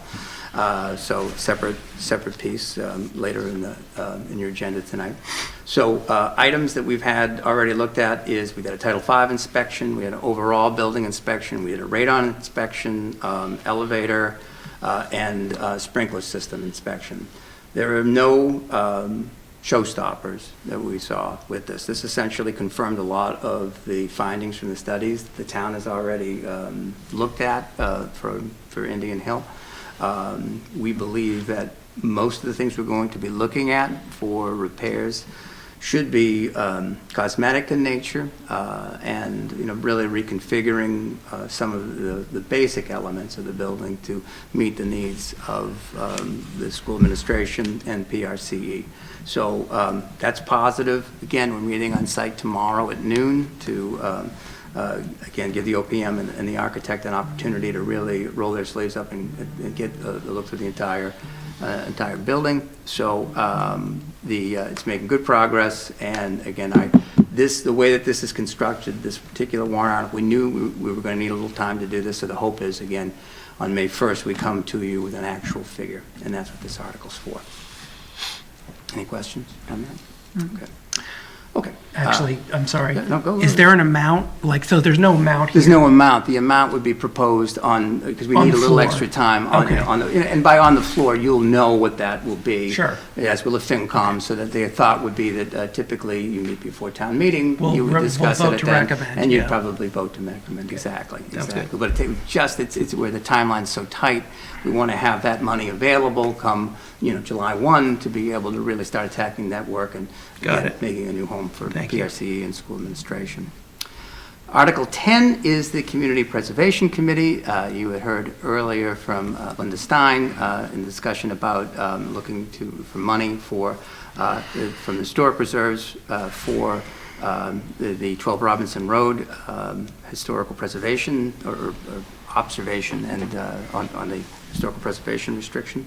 So this is basically their budget, and we're been working with Carolyn. I don't know, is Carolyn here? I thought I said, hey, this is Carolyn. How are you? Hey. So we've been working with Carolyn on that and try to get all the finalize the language, and this should be pretty much good to go. One thing, and Carolyn, again, I recognize I'm putting people on the spot. I don't know if you want to speak to the board at all, because there was some discussion about increasing the CPC from 1% to 3%. It's my understanding that the CPC has chosen to sort of forgo that for this particular cycle. So I don't want to put you, please, if you could come up. I think the board would like to hear that. No, that's fine. Thank you, Carolyn Mueller. Yeah, we decided we didn't really have enough information yet from all the different boards. We still wanted to talk to Finance Committee. Still, we hadn't really followed up with the Select Board either to know what to do for Springtown meeting.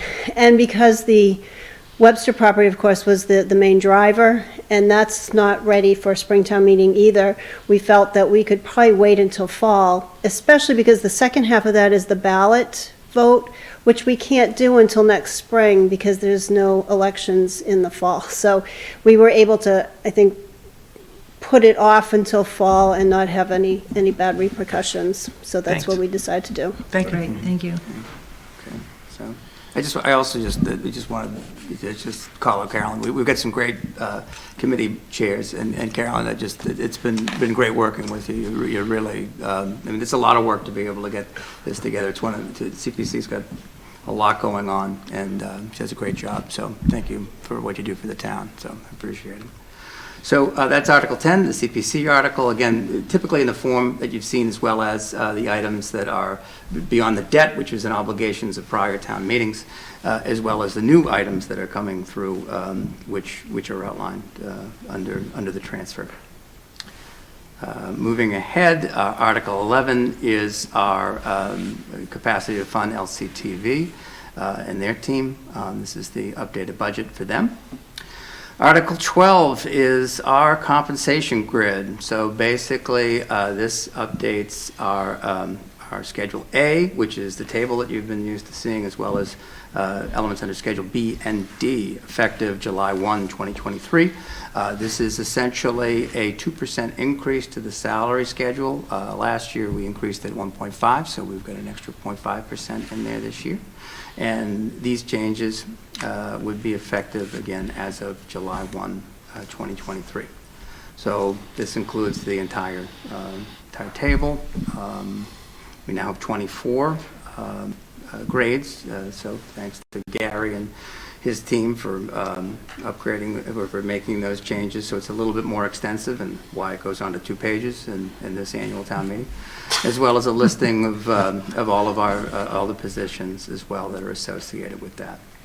As we move down, we get into Schedule B, which is so our other employees, temporary, seasonal, etc.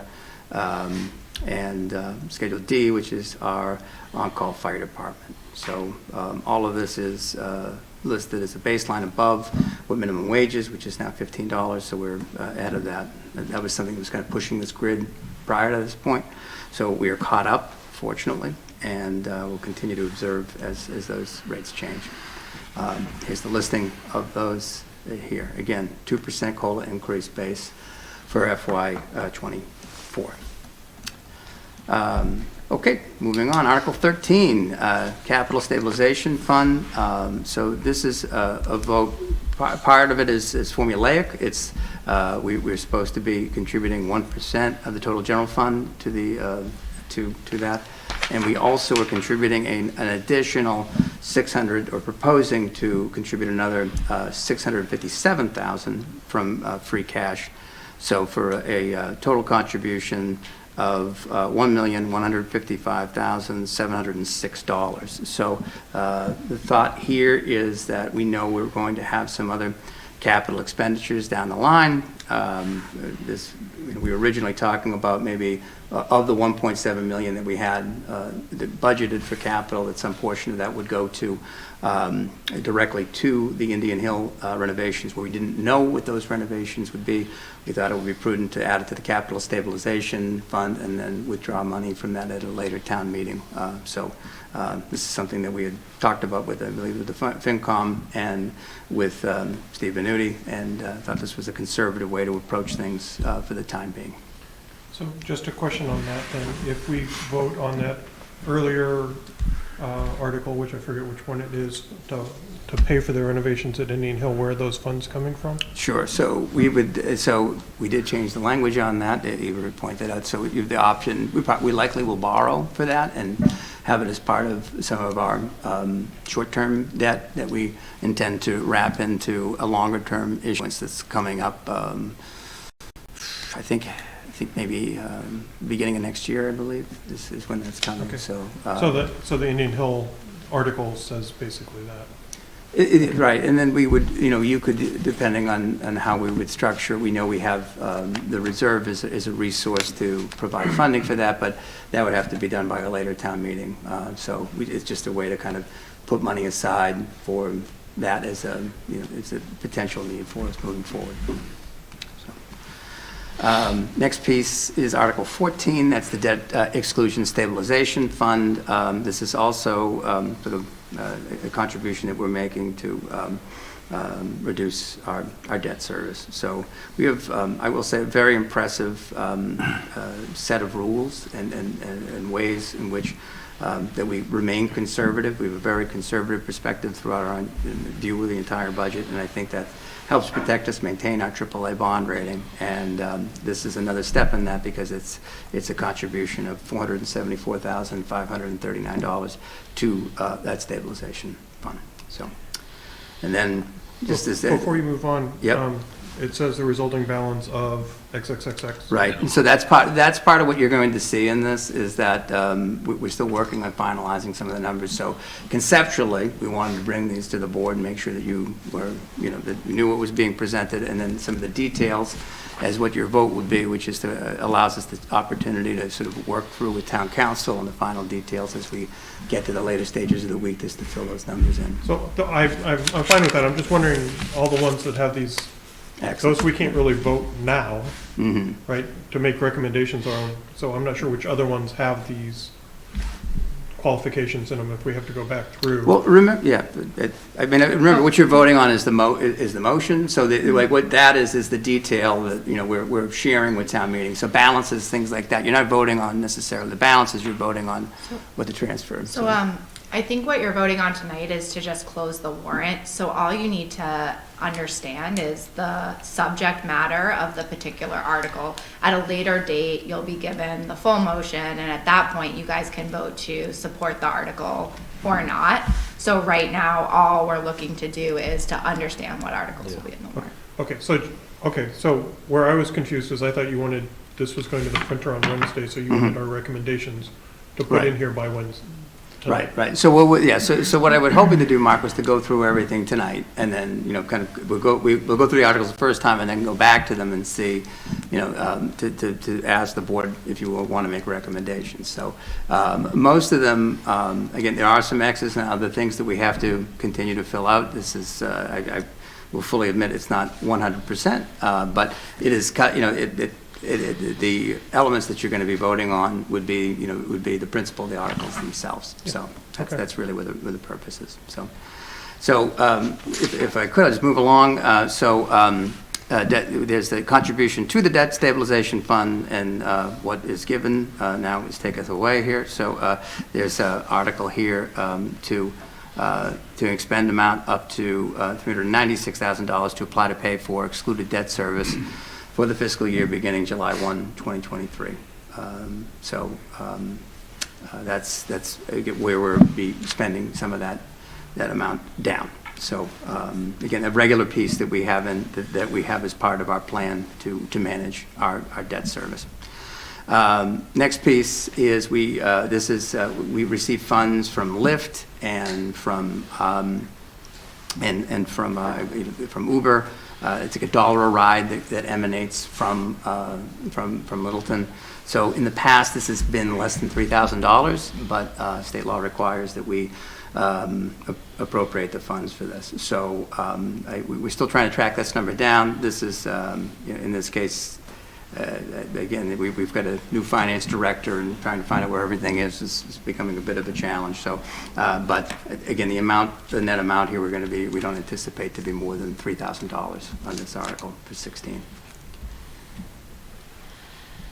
Article 17. Please bear with me. Is is to authorize a stormwater asset management project. So this is a request coming forward from DPW. Basically, the state requires a town meeting to essentially approve of the grant that essentially is going to be funded by 60% of it's going to be funded through the grant, and then the balance is the town's responsibility.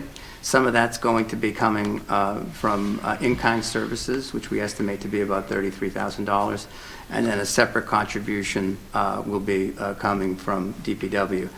Even one of the questions you asked earlier was where this would be funded from, and we're proposing to fund it out of the DPW roadway repairs account for stormwater. So that way, again, this essentially provides us with the okay to go forward with this grant, and we identify the funding source, at least in terms of the contributions the town is supposed to be making under this as well. I need to throw in the account number, but otherwise we know what account it is coming from. So that's just a sort of middling detail on that one. Article 18, we talked a little bit earlier about the Board of Health, and so what this basically is a request to amend Article 35 from the June 12th, 2021 annual town meeting, Section 3, which essentially had authorized the town to move out of the Neshoba Associate Boards of Health. The board understands we've had extensive conversations about the fact that we had originally proposed a health agent. Board of Health was coming forward and asking for a director of public health position. We have subsequently added money to the budget to reflect that position coming available in 2024. And but in doing so, we also made the determination that staying with Neshoba Associated Boards of Health would be a prudent thing to ensure that as a new department, that department would be given the opportunity to have the support and redundancy to ensure that the town has what it needs during this transition phase. This is a minimum of a 2-year commitment is what the Neshoba Boards of Health requires. So this is essentially giving a town meeting an update on what our plan is moving forward. This is the plan that we all worked on with the Finance Committee and the Board of Health. I would note I had asked for Kevin Baker's input on this, and this basically is just reflective of what I worked on and Kevin's edits off of that. So essentially, yeah, that's it. This is an explanation and just a formal request of town meeting that we stay in the Neshoba Boards of Health for another, at least for the upcoming year. So that's what that is. Number 19 is a request to authorize use for electronic tabulators at town meeting. Some of the feedback we had received from our last special town meeting would be that if we had the opportunity to vote electronically, that would make things more convenient. So we'd be able to see votes essentially automatically.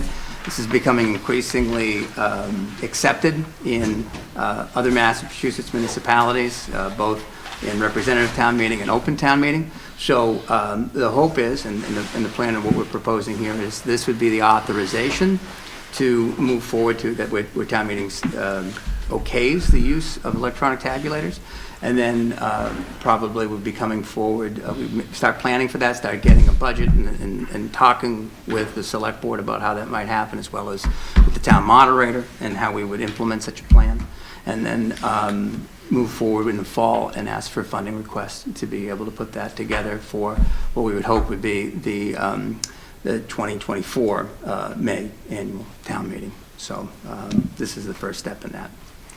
Article 20 is the acceptance of Croft Circle, standard piece. I think we had accepted another road in the fall, and this is a new one coming in, so I'm accepting it as a town way. Article 21 is where we start coming into our LELWD articles. I know Nick is in the audience, and so Nick, again, I'm putting everybody in the spot, so why should I stop now? So if you'd like to be able to speak to this, this is article number 21 is a request to borrow up to $19.2 million for the extension of the town water system into Boxborough. So Nick, if you like Sure, thanks Ryan. Nick Lawler, General Manager of Littleton Electric Light and Water Departments. It's the same article we talked about maybe 8 weeks ago. Not much has changed other than Ivry's been doing a lot of work on this article, trying to get the IMA in place with Boxborough. I think we're trying to work internally first to cover our concerns. The biggest concern that we've heard, and Select Boardman Nordhaus has raised this with us as well as Anthony, who is town administrator, on the betterment structure and making sure we can cover those costs in the event that there was a default on betterment. So that's kind of what we're struggling with right now, trying to make sure the IMA is complete and gives those protections. We've met with the state DOT several times, probably 2 or 3 times. I think I see Ivry now, I think twice a week, so it's very busy. I think we have them committed to $7 million worth of funding towards this because of their contributions to the salt contamination of the water supply for these residents of Boxborough. So that's good news. There's a lot of financial benefit for this article for the town of Littleton. Assuming that we're going to go forward with this project, this part of the project for the Amazon well, Tail Street well, whatever you want to call it, that's about a $6 million project. Without this whole project together, we don't get that $6 million to a 0% loan. Because of the PFAS contamination for these residents in Boxborough, we qualify for a 0% loan for this project. So just a $6 million piece of loan, if we were to borrow that at today's interest rates, assuming 4.5%, 20 years, we'd pay over $3 million in interest. We'll pay $0 in interest because of this project. So there's $3 million of savings right there. There's connection fees from the Boxborough residents as well. The water usage isn't large. It's about 65,000 gallons per day. The well's about 500,000 gallons a day. They're going to pay that percentage of the Amazon well. It's about 13%. They'll pay that 13% for the construction of the well and for the transmission main that brings that water back to Wickham Ave. So there's almost $1 million that they'll be paying right there. And then that usage of 65,000 gallons per day we do get a debt service fee for that as well, which isn't large money. It's about 110 grand a year, but over 20 years, it's $2 million. So really, the project financially makes a lot of sense for us to do this collaboratively with Boxborough and the Mass DOT and Mass DEP as well. But we have to just work through the IMA process to make sure that we're protected for the remainder of the betterment that won't be paid for by the Mass DOT funding. And that's what town council's been really working hard at last month or so. So that's the article in a nutshell. I'm sure there's a lot more we could discuss. I don't know if there's any questions right now, or more welcome to come back as well when Ryan talks in more details about this. So the total of the 19 million, the 7 million would be the betterment? Yeah, about 14 million of that is dedicated towards Boxborough's share, and that includes their share of the well and transmission main. And DOT figures they've contaminated or contribute their contamination contributions about 50%. So that's how we got them to about $7 million of funding for the project. So there'll be $7 million more that we have to collect through betterments from Boxborough. So that would really be what the risk is for all of us, is that $7 million that isn't paid. I mean, I think it's a low risk, but it's one that we should be contemplating for sure. And if I can just add, in addition to the IMA, we're seeking general legislation that will require the town of Boxborough to collect the betterments. Obviously, you'd have, if they fail to do so, you'd have to talk to them and see if you want to sue, basically, but hopefully they would follow through on their obligations under the statute. So it's not just a contractual agreement with Foxborough, we're seeking some legislation to protect the taxpayers of Littleton. Yeah, the IMA really will never be acted upon, because by the time we actually lay water main, the general legislation should be in place. The commissioners are very concerned about us installing pipe before that legislation is in place, because that legislation is really what protects us, not just for betterments, but for our water infrastructure and everything else included. Senator Eldridge, that was here earlier, is 100% supportive of this project. I think we've talked about before, it's an environmental justice community that's impacted by it, which is something that he cares deeply about. So helping him and DEP and DOT solve those problems is, we don't foresee an issue with the general legislation. So the IMA just covers until the general legislation is in place? Yeah, it was more to give town meeting assurances that if we're going to ask for $19 million in borrowing authorization, that there has been some agreement in place.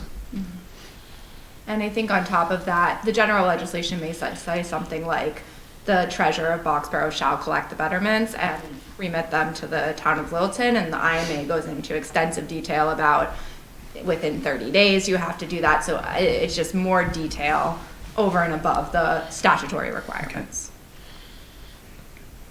So that just means the town of Boxborough could put a lien on property. Exactly, because unfortunately, We we don't can't. have that authority. Right. And so we would need them to take that action. Okay. So we could, if I may. Welcome, Mr. DeCoe. Thank you. Why am I outside? We could potentially ask for some sort of a bond or some sort of assurance from the town of Boxborough that would cover any liens that they weren't able to collect upon or something like that, potentially. We could definitely ask for it. I don't know, Corey, have you had those conversations? We've been working more internally first before we get to that. The Boxborough has our IMA. They haven't provided comments back to us yet. So whether it's through the town of Boxborough or through the DOT or even through the water department themselves, I think we can cover that risk. It's 1,100 residents, but it's 11 properties. It's not, it's unlikely that this will happen. Great. Well, Nick, if you want to stay up, you're the next article too. So, this is something that Nick and I have been working on, as well as Avery. This is some of the bids are starting to come in for Littleton sewer system expansion, and the number that we've calculated here is what we believe to be at this time the potential shortfall on what that would what that amount is. And so the request, at least in terms of how it's been structured, is to basically amend the vote of the October 25th, 2021 special town meeting and raising the debt authorization from $28.5 million to $31,343,350. So with that, Nick, It's actually, I got to go now. Yeah, I mean, so I think there was 5 total bids that we've been talking about for, I don't know, 2 to 3 years now. Most of them came back in line. There's one bid that came back way overestimated. It was the collection system, which is all the pipes in the roads, the pump station work at the high school and at the middle school. It actually came in, I think it was about twice as much as what the estimates were. So that kind of put us in a little bit of a spot of how to move the project forward. And we shared with Ryan and the working group the numbers. We're about $2.84 million short right now in funding. Yep, that's right. That's the number that we put in. Okay. So a lot of this is hasn't really been contemplated yet by either the commissioners or the select board members that are on that working group. So really, there's not much I can add other than we're $2.84 million short on funding, and I think there's ways we can approach this. But given the timing of town meeting, we at least need a placeholder article in case what we decide is we're going back to town meeting and asking for an amendment of that borrowing authorization. And maybe this is a question for town council too. I mean, this number is calculated exactly to the amounts that that have come in, but we know there might be some other contingencies and things of that nature. So I think the question would be, to put LLWD and the best place to succeed, should we be thinking about increasing the number, or is it that, do we run into the risk of going outside the four corners if we try to, if for whatever reason, the project requires more funding? So the article is currently drafted to allow you to increase that number if needed through the motion, because you have, or some other amount. Okay. So you're good from a four corners perspective. It's a policy decision whether you ask town meeting for more than that amount to cover contingencies, but you're permitted to, under this warrant article, present a different number to town meeting. And that's something, Nick, that maybe we, Yeah, the working group can work with. Yeah, what I'll add to that is,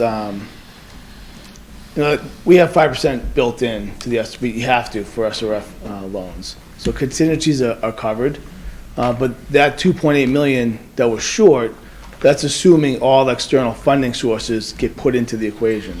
So I think that $8 million that we discussed, the $2 million out of the opera funds, both MassWorks grants, that's all that money going to the sewer project. That doesn't cover the town's betterment. There's some questions there that, is that how we want to move this forward? We have a 1.5% loan through the SRF. Should we be increasing that more to capture the value of that loan? So I think those are all things that the work group needs to work out. Again, we've discussed this for 0 minutes, but we need some article that's going to at least give us some flexibility at town meeting to increase the authorization. And this gives us the flexibility such that the sewer working group can be meeting in the interim, and then if there are any changes that want to be made, we can do so on the day of town meeting to do so. Yeah, I think the betterment is a critical piece. So I definitely, if that, whatever that number looks like, that we're going to be the second largest consumer, correct? Is that? Yeah, but you're not large. It's about, I think we calculate, even if it was $2 million, it's about 66 grand a year over 30 years. It's a 30-year loan. Okay. And that would allow us to take that $2 million ARPA money and spend it on the project. Right. Not on the betterment. Because we can find $66,000. Yeah, I guess just further discussion, yeah. I know what you're saying. Yeah. But it's usually the value of money is 1.5% over 30 years. Yeah. We're not going to get that again. So the best use of our money may be to use it on ARPA funds for the construction project. Yeah.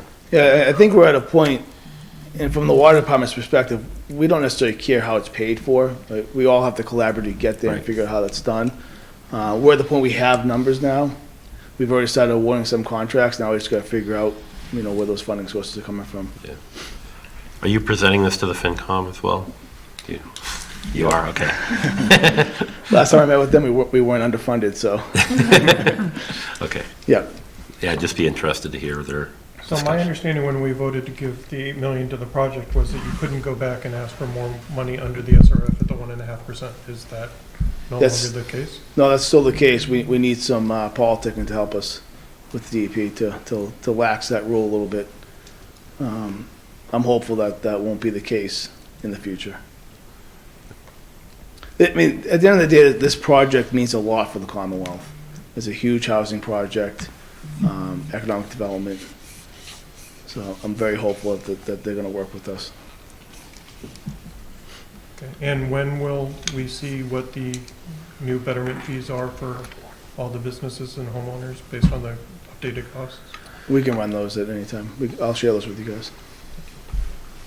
Yeah, if you have the bids, you can do the math. We can rerun that math. I think that we gave that to you, Matthew, in the last meeting, right? Yeah, I think. So we'll put the new numbers in there, rerun it, and get it back out to everybody. And I think I agree with Ryan. I think we'd be better off upping this amount. Towards the project. Towards the project, and we need to, we're going to need to talk more about whether the ARPA money goes in or whether the ARPA money comes out and this money goes up, and how we want to, we were always under the assumption that we were paying our betterment, and now you're saying we're not. So we need to figure out what the strategy is and plan is going forward. Yeah, I'm not saying we're not. I'm just saying that the 2.8 is based off not. Ultimately, that's up for you guys to decide how to. Yeah. Well, if it's not, then that 2.8 has to go up. Absolutely. That's what I'm saying. So. Oh, I see. There needs to be a discussion. That would go up to 4.8. Yep. Yeah. Well, I don't think your betterment's not $2 million. Okay. Yeah, but yes, it would have to go up. And all your estimates are in now? Is that, not estimates, actually, all your They're not bids? estimates anymore. Yeah, all your Yep. bids, We there's know no more our true bids? cost now. Okay. Yep. Well, that's good. That's all I have. Anything else for Nick? Yep. Good luck tomorrow night, What's tomorrow night? FinCom.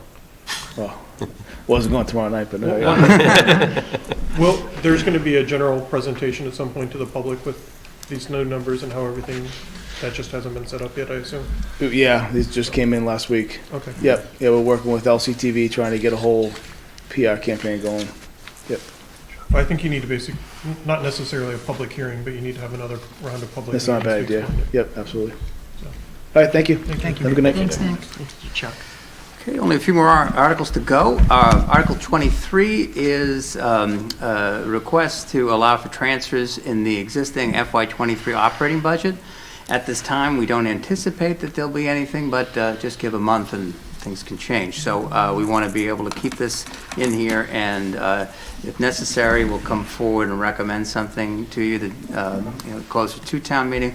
Otherwise, we would just ask town meeting to forego and not vote on this article.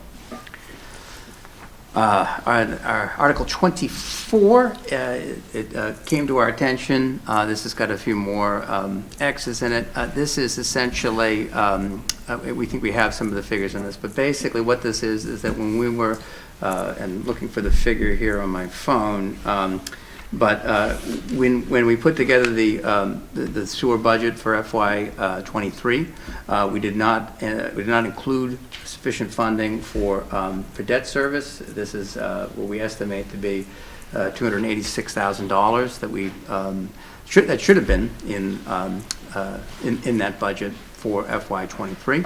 So this would be paid for from a mix of sewer retained earnings as well as existing short-term debt service on the town side. So this is something this is one of the again issuances that is coming due. This is a payment that's due, and it was just not budgeted for. Now, one of the questions that's regularly asked is, okay, well, why would we would be using essentially general fund funding sources for this? And the reason for that is that we are the only customer right now of the sewer department. So as such, it is allowable to use general fund resources to pay for this. The last piece is Article 25. This is set up simply as a placeholder so that seeking the permission of you tonight to potentially add or alter 25 Robinson Road. The short story with this is this was voted on at a prior town meeting, and when we were going through with our seeking the approval from the Attorney General's office, that we were informed that we didn't have a map. Apparently, having a map is important to the AG's office and for zoning. This map was presented by Maren at town meeting, and we believe we've done everything we're supposed to do to inform them of where 25 Robinson Road is and how that would be, its zoning would be changing. So I was asked by Tom Harrington earlier tonight to request the view that this come in basically as a placeholder, and it may be just a vote that we have to reaffirm what we've already done in the past. So this is obviously incomplete. This is something that we were just talking about late this afternoon. But at this point, we would ask you to approve that it would then go on the warrant, and potentially how these conversations go with the property owner and town council, we may even remove it before we finalize it and make it go to the print, and before it goes to the printer.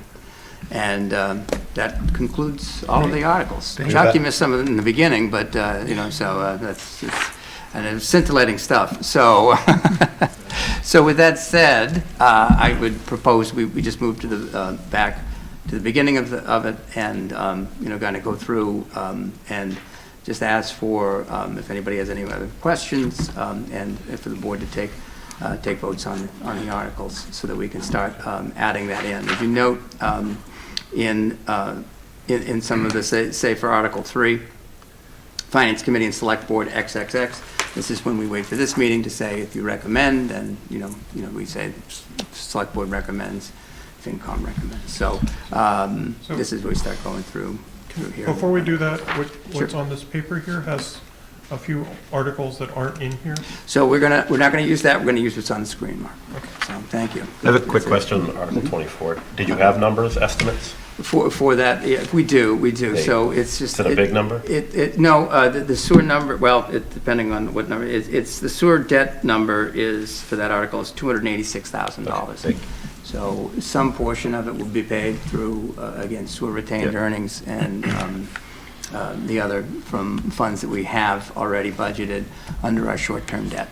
So we believe we can cover it through those two accounts, but that's an obligation that is coming before us in May.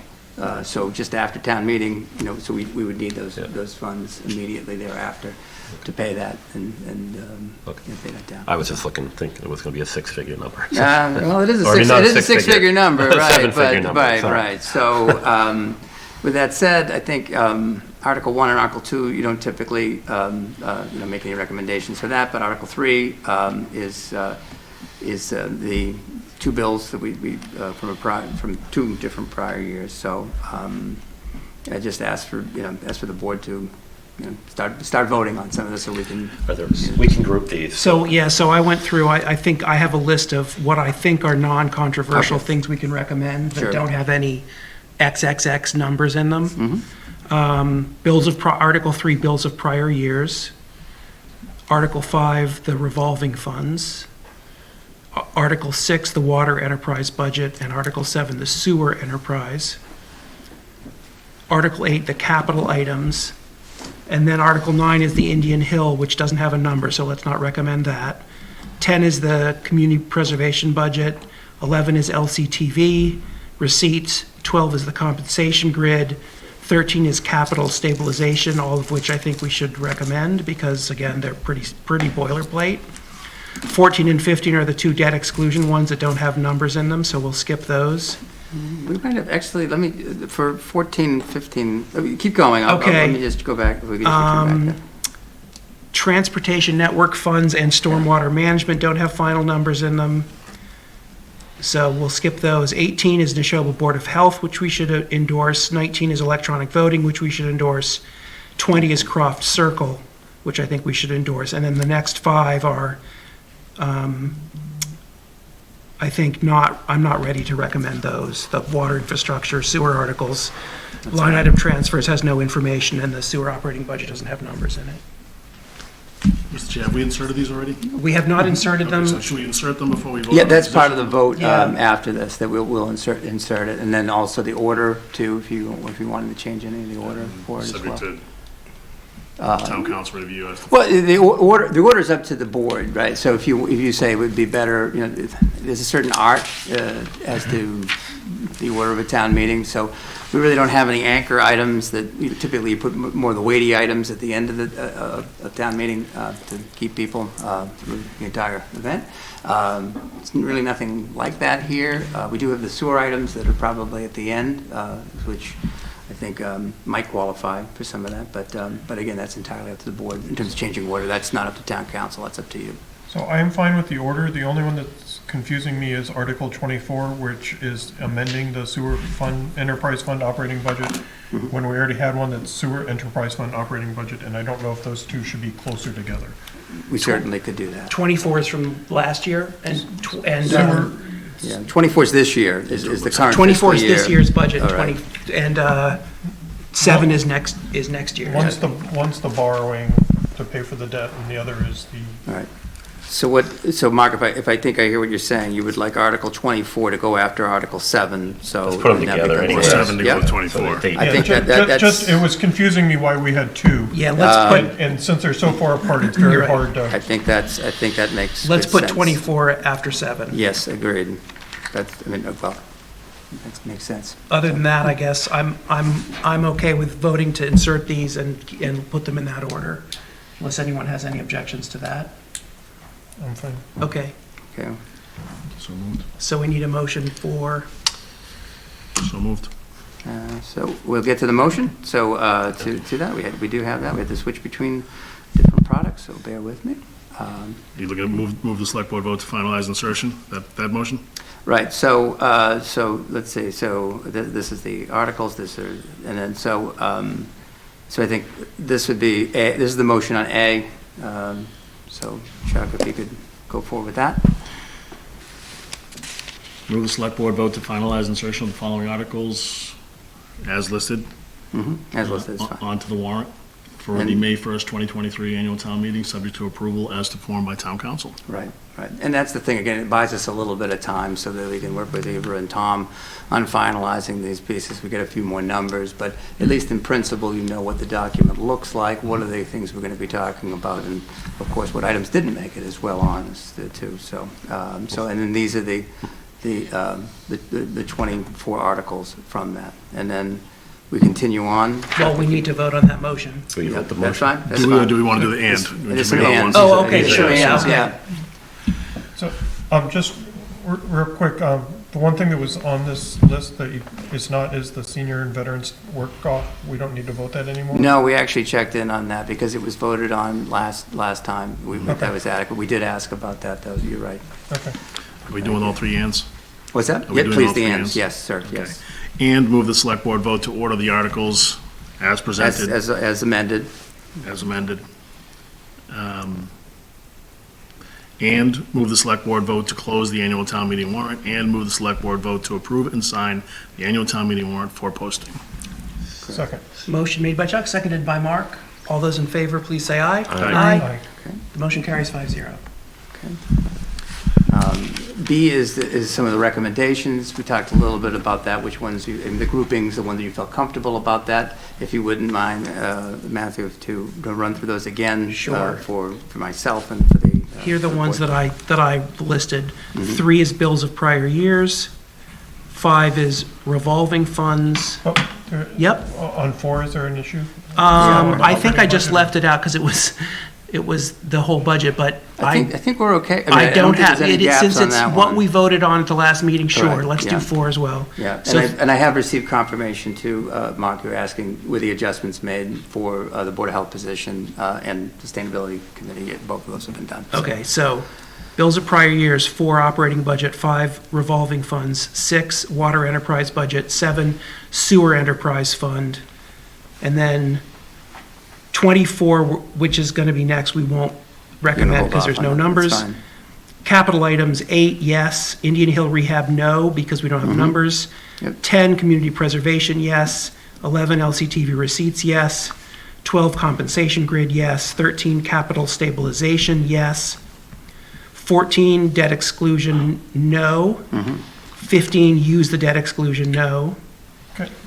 Before we go on 14, what we don't know is what the resulting balance is. Correct. Right, yeah. Is that important before we vote it? I left everything that wasn't No, final out. I was just, before we went too far, I was going to ask if that's that important. Yeah. We're saying we're adding to it, we just don't know what the result is. And I assume that's just something that someone's going to calculate and throw in. So I'm fine whether we do it or we don't do it. I'm just asking. And your no is just that we don't make a recommendation tonight. Right. Yeah. That's passed, we maybe. can always recommend it on the town floor. This is just to get it Or printed. any time between now and then. Just to get it printed in the Right. report. And our goal would be to have something that as it gets refined, that you could then vote on it, Chuck. So yeah, so that's fine, not uncommon. So I'm fine with 14 since it's the resulting balance and it's not saying what we're transferring. I'm also fine with if we want to wait. That's what I'm saying. No, I'm with you. Okay, so then let's say yes to 14 and 15. 16, the network. We have to get that figure, so yes, that's a Okay. pass. That's a pass. Yeah, the stormwater management has. We just need, on that one, I think we just need to put the actual account number in. Yeah. So we know where it's coming from. I just Okay. need to actually put the account number in. This is probably more akin to 14 and 15. Okay, so we'll go yes on 17. Board of Health is 18, yes. 19 is electronic voting, yes. 20 is Croft Circle, yes. And then I'm going to say that we wait on water infrastructure, sewer articles, and the amended sewer articles and line item transfers, because these are either incomplete or the water infrastructure, we're waiting for final information from the water department, like on the IMA. And you're going to want a finance committee recommendation, probably. Yeah, right, so. I think that's absolutely fine. Thank you for taking the lead on that. So 2, 3, 4, 5, 6, 7, 8, skip 9, 10 through 15, skip 16, and then 17 through 20.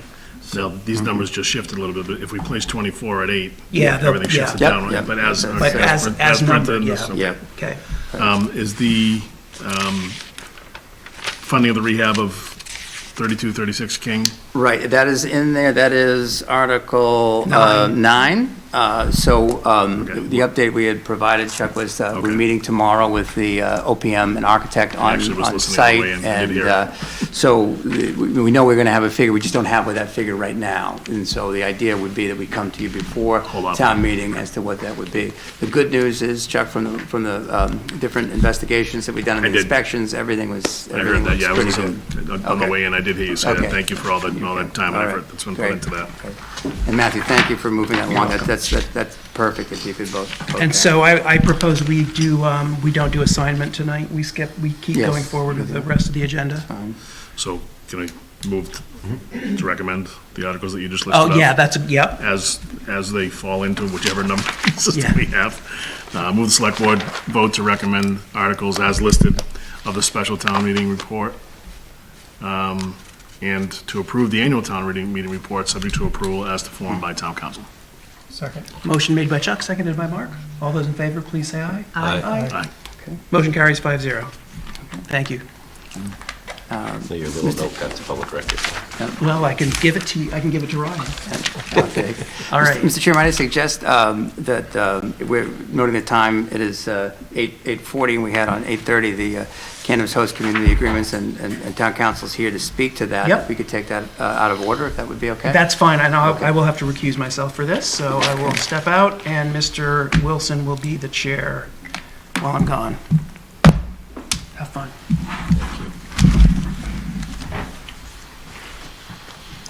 Get your phone so we can get you. It's page That's great, thank you. 182, if you have it on your... Thank you for that.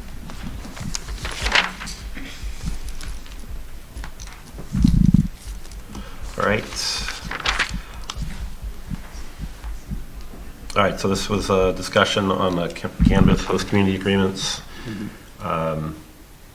This was, I know it was originally a request that you would put on the agenda. If you want to speak a little bit to it, and then we'll let town council speak to it as well.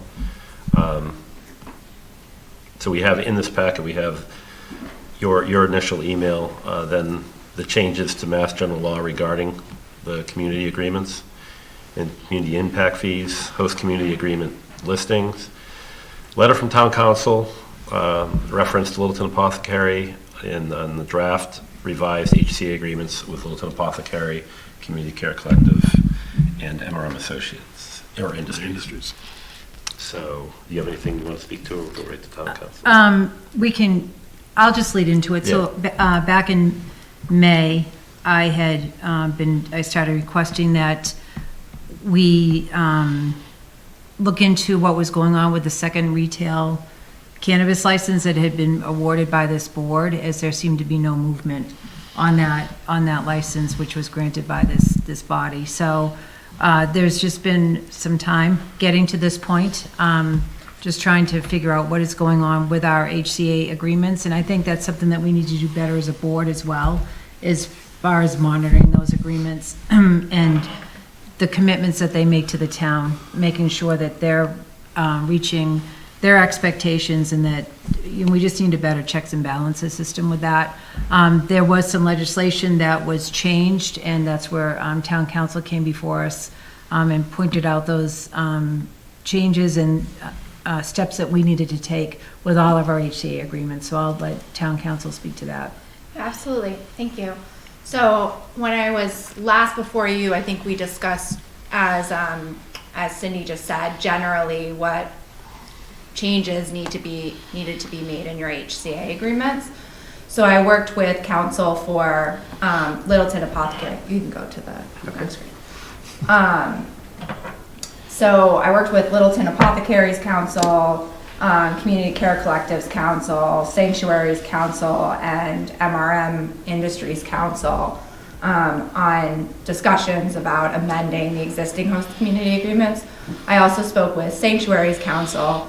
I'll address Sanctuary first, and then we can talk about the amendments, because it's sort of a unique situation. Sanctuary medicinals came into existence even before Chapter 94G, which created adult use in the state. So it was very outdated. So we both agreed that a revised new HCA that would replace, they have 2 existing HCAs, should be adopted. So we're still working on finalizing those terms, so you don't have that before you tonight. What you do have are proposed amendments for Community Care Collective, MRM, Littleton Apothecary, and sorry, yes, those are what you have before you tonight. I haven't heard from Harvest, so we're still working. Anthony was of the opinion that maybe they weren't moving forward, so I think we just need to kind of figure that out. Yeah. I can speak to that to something. I was the main point of contact with Harvest, Mr. Mining, and they didn't secure the lease with One Monarch Drive. One Monarch Drive's gone another direction. There's somebody else that's renting that space. So I did try to reach out to them. Okay. Whenever we had this on the agenda last, and I haven't gotten anything back from them. So I know we shouldn't assume, but all the pieces of the puzzle that would lend to this HCA being valid aren't adding up. So okay. So maybe you and I can connect offline. We can take terms to potentially terminate the HCA if they aren't moving forward, just so we don't have that one outstanding. Sounds good. But we can talk about that. Sounds good. Thanks. So the amendments are standard across the board, where we've revised the community impact fee provisions in the existing host community agreements. And now they basically read that if the town of Littleton is able to document specific monetary impacts in the prior fiscal year, or sorry, prior license year, that they can present those to the operator, and the operator will have to pay those. We don't anticipate, as we've discussed, that there will be monetary impacts from these facilities, but there could be a situation where you have a major fire or a major enforcement action, and as long as the town properly documents those costs, you still have the ability in your discretion as the board to assess those and recover for the town. So we've protected that interest in these amendments. Other than that, there's some accounting provisions that needed to be tightened up in a few of the host community agreements, so we implemented those, and then tightened up the termination provision. If special permit lapses, you have the ability to terminate the HCA. If a special permit expires, the HCA will terminate. If they fail to pay uncontested community impact fees, then you can also move to terminate. So you have those rights. There was a little bit of back and forth around whether you can have the amendments go for 8 years. We wanted to be protective of the community and not put the town in a risky position. So we took sort of conservative approaches here. So some of them are 8 years, some of them are less, depending on their initial date of operation. But we feel that the dates within these amendments are valid and would withstand challenge. So I guess the question for this board is, the establishments have signed off on these, so if you wanted to, you could vote tonight. If you want to wait another meeting, that's totally fine as well. We can communicate your comments back to the operators. Just to be clear, we'd be voting to approve the HCA's as it pertains to the new language from Mass General Law. You would be voting to amend the HCA's as provided in the documents supplied. Okay, so bring them into compliance. Changes, yeah, exactly. The purpose of these amendments is to come in compliance with the changes to Mass General Law. Got it. And just to say, we didn't necessarily want to put the board on the spot on this. We wanted to have town council and to present this to you. And again, if you wanted to bring these back in the meeting on your next meeting on April 10th, that would be absolutely fine too. But you know, it's a question that I think generally speaking, the board doesn't like voting on something that's maybe introduced in one meeting. So again, it's entirely up to you if you'd like to just wait the meeting and have more time to review and ask questions. Okay. If I may, Mr. Acting Chair. I think this is something that Ivry has kept us very well, town council has kept us very well in the loop about the changes, and this is something that has been worked on. the communications have been there for us. So if it's the pleasure of the board to move forward, I don't see any reason why we wouldn't move forward right now. So, I mean, just even the layout, the way that you've presented it to us, is just, this is then, this is now, and, it's been pretty straightforward. So I wish we could go back to the way it was, but it's not going to happen. It's not going to be compliant with Mass General law, so I don't see any reason for us to suspend the vote until next time unless someone else has a compelling reason for it. So we don't have the one for sanctuary yet, you said?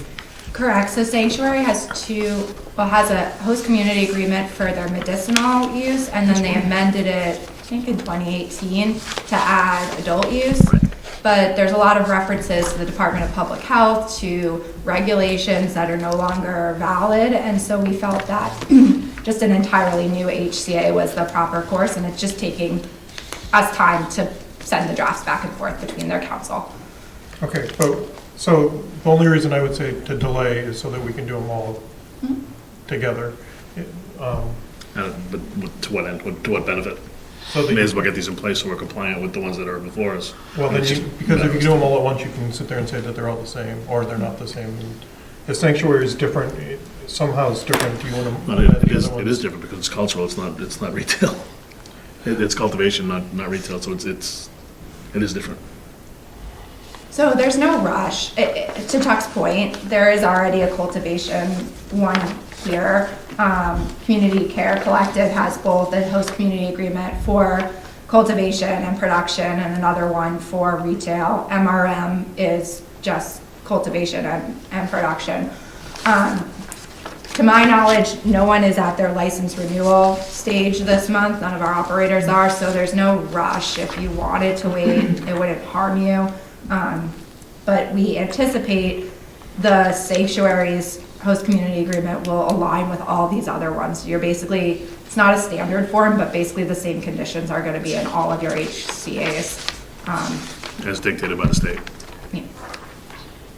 So my only other thing, and I will admit that I haven't read these in great detail, is what the nuisance factor would be. Like, sanctuary has an odor to it, right? How are we protected in the HCA for things like that? So, and I don't know, I'm not saying the others do or do not, I'm just. So there currently are not provisions for odor control in any of your HCA's. Those fall within their special permits. If that's something you want to explore, we can definitely talk about that. But it's not currently contained within your host community agreements. That odor has to be monitored, measured, and reported to the select board. That's done at the planning level. Right. So if we require the monitoring, then that was something we could collect, the impact fee. I mean, we would have to think about how it's being done. If they're doing it, if they're doing the monitoring, there wouldn't be any cost to the town. If the town is doing the monitoring, we could conceivably collect that as a CIF payment. So if the residents call and complain, and Ed or the building department or the health department go out there on a regular basis, then we can basically bill them through the community impact fee for that. You capture that, make sure they're reporting correctly. As long as it's documented and those documentations are sent to the operator. Okay. Ivrea, is there language that we can insert these, that we can add into these HCA's for failure to act? What do you mean by failure to act? Well, failure to move forward with the license I know that the state level is different. They hold the license for a term of 5 years. But what if on our level, we have a license holder that's just not moving forward? And I know with the planning board, they have their own jurisdiction over this, but from the select board level, is there any language that we can put in there? You can as always, far as a time frame? You could always negotiate a termination provision if a license isn't obtained within X number of years or construction hasn't commenced within Y number of years. You just have to be cautious that those conditions are already embedded into the special permit process. Okay. So query whether that's something an operator would agree to, but we could definitely attempt to negotiate shorter terms if that's something you're looking for. Okay, because I think I know one of them currently, they have until the fall Mhm. to show due diligence and some progress. So. We can speak directly to probably the business, correct? Which one we're talking about? Littleton Apothecary has until September, I think it is. Right. Yeah. So I think both Act 1 is special. MRM and Littleton Apothecary are not operational at this time, is my understanding. So what we've done for those is included a termination provision that if their special permit lapses, which means they haven't taken substantial efforts to start, usually that's shown through construction, but sometimes it can be shown in other ways, then the HCA can be terminated by this board if that special permit lapses. Okay. But if you're looking for things above and beyond that, we can definitely discuss those with the operator. Right. Which is, I mean, I think at this point, if we're looking at the fall. I think if we have that termination language in there, that gives us the Right. teeth There's already something in with there. failure of significant progress, or whatever the language is that you guys can defend. But as far as the other one, the MRM, I think Mr. Mullen could probably speak to whether or not they've pulled permits and that kind of, so they're. Work has commenced. Oh, work has commenced. Oh, okay. I'm sorry, I wasn't aware No, of that.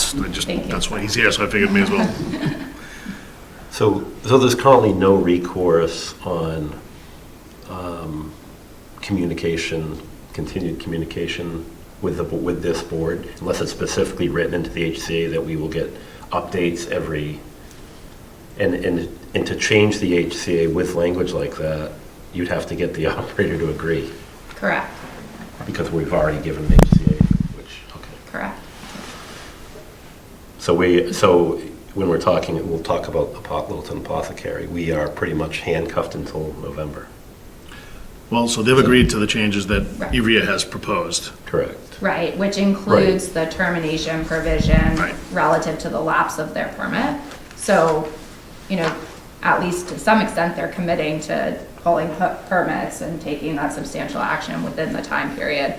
So I think if you look at, it's section 5, amending subpart 11A, where we add, this agreement shall take effect on May 4th, 2020. It's the date you executed the first HCA, and shall be effective until January 11th, 2026, which is the date their special permit expires, or the special permit issued to Littleton Apothecary by the planning board on January 11th, 2021, and amended on September 10th, 2021 lapses pursuant to section 173-7 of the Town of Littleton zoning bylaw and general law, chapter 40A, section 9. So whichever of the above is earlier. So to the extent that they don't take substantial action under their permit in accordance with subpart 9 or section 9 of 40A, you could terminate this HCA.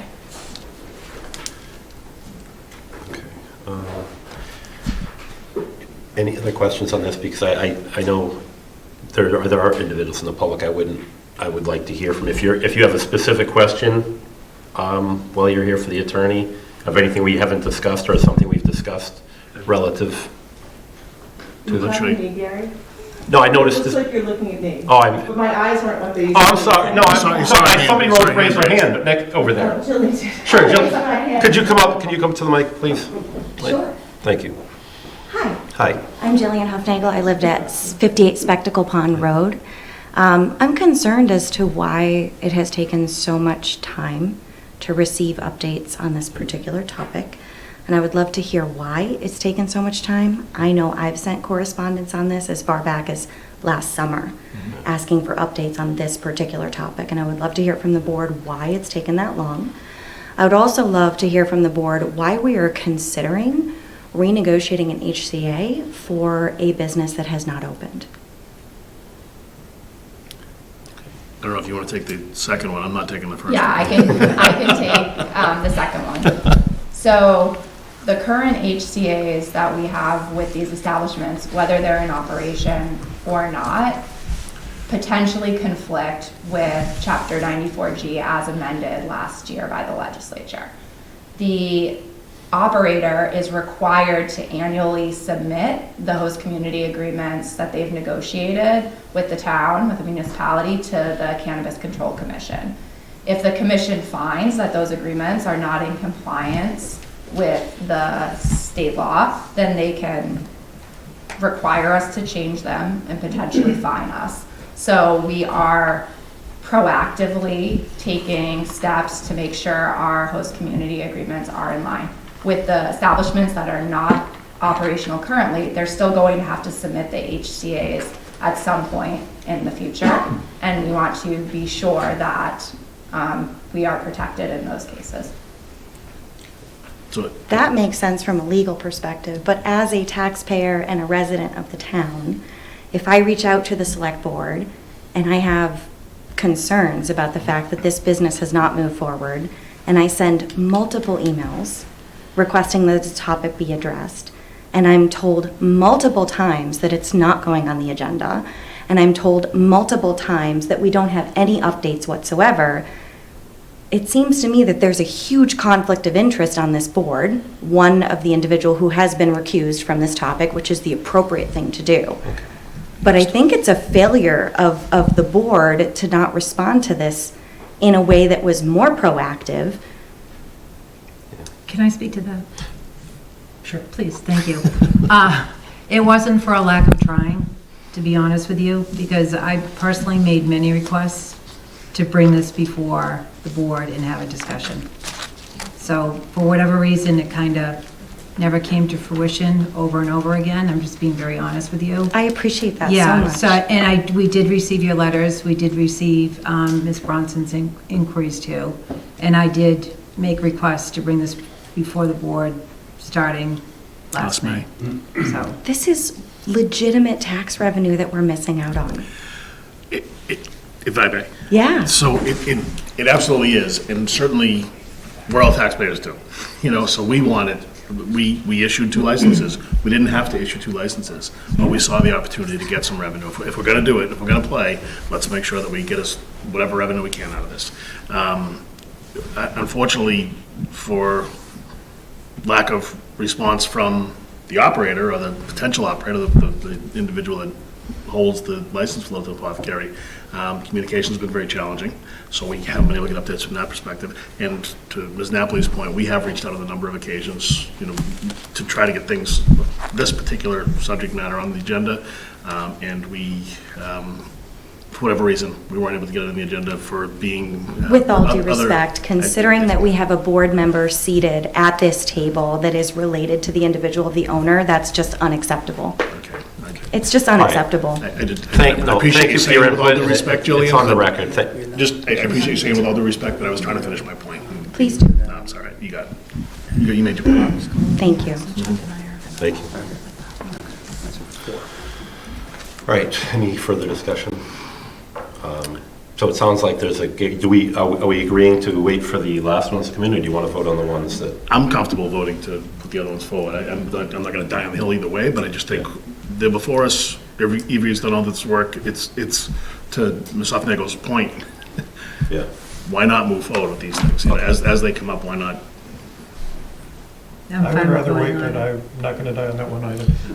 All right, is there a motion already drawn? No, there's not. Okay. I would be happy to provide one, though, if you don't mind. So, Yeah, let's have it. if that is the will of the board. So, I think so. It's one less thing you have to put on, less That's paperwork. absolutely fine. Okay, so vote that the Littleton Select Board approve of the amendments to the host community agreements for the following entities. Littleton Apothecary LLC for this Community Care Collective retail facility. MRM Industries. Community Care Collective cultivation and production manufacturing. And MRM Industries LLC. That is my motion. Second.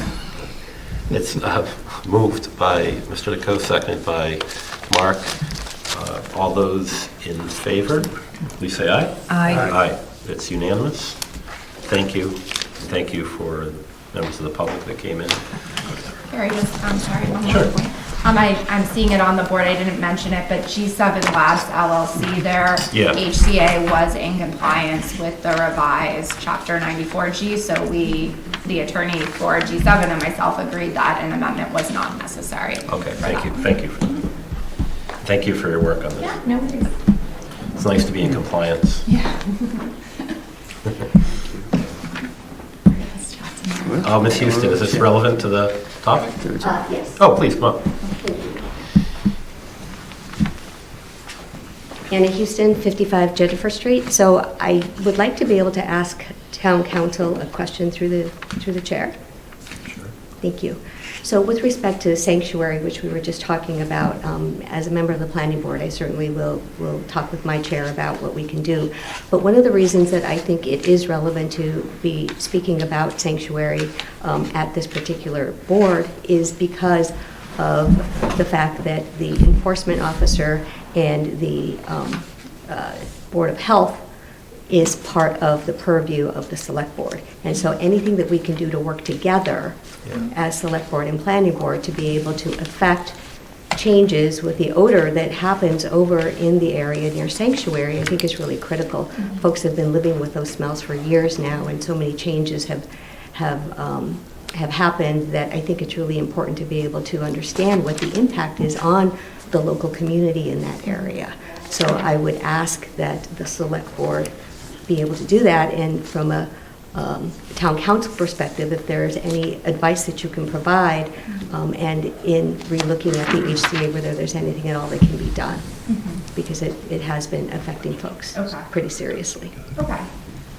So I would suggest, I can definitely take a look at the permits, review what odor conditions are currently in place for sanctuary. We can look at the health department's regulations as well, and I can propose some conditions for the sanctuary's host community agreement for this board that considers a more collaborative approach between all three bodies to addressing the odor issue.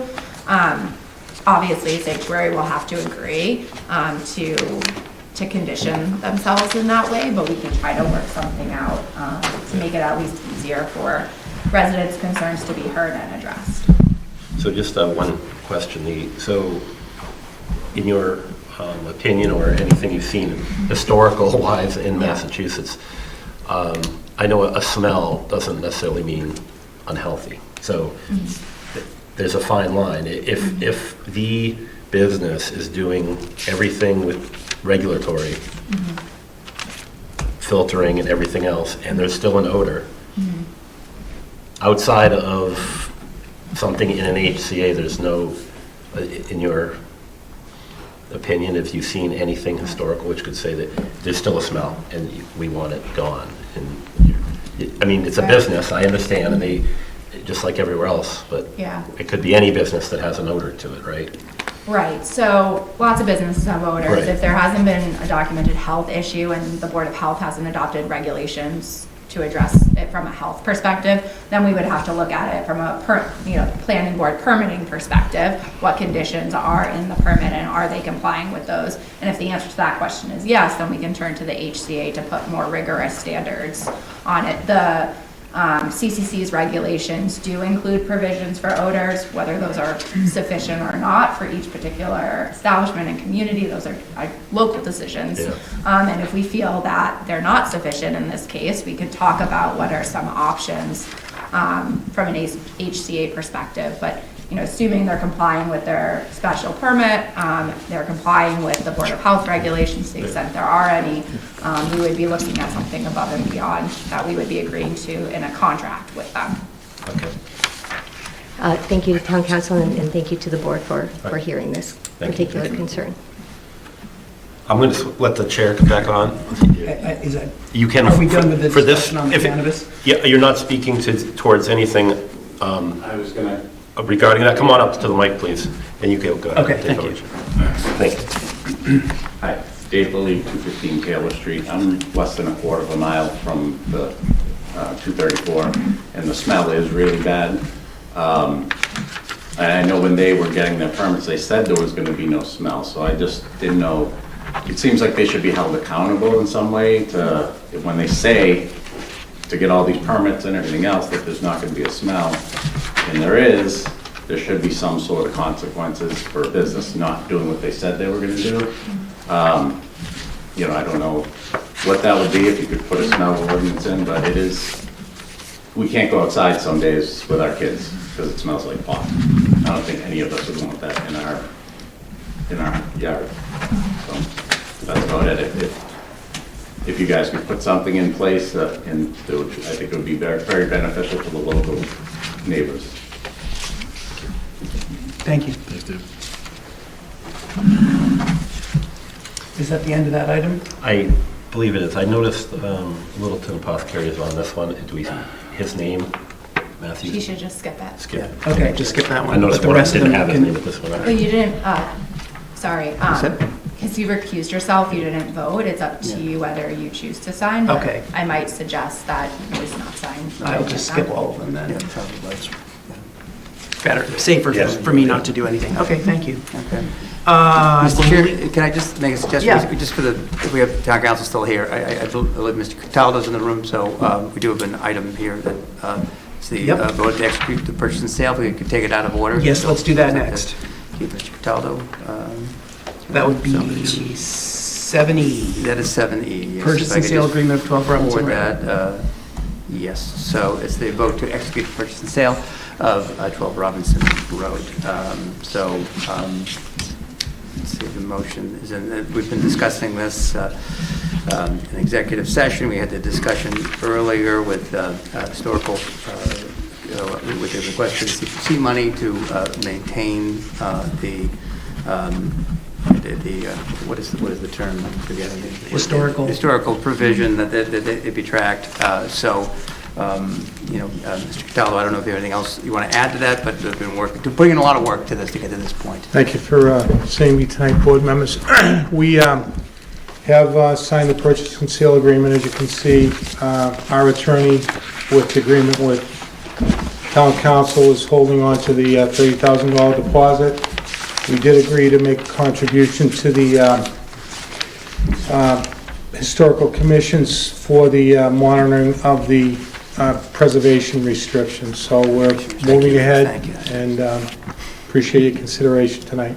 Thank you. Thank you. Thank you for your contribution, too. Are there any comments or questions about the purchase and sale? I know we have discussed it previously. If not, we can go straight to a motion.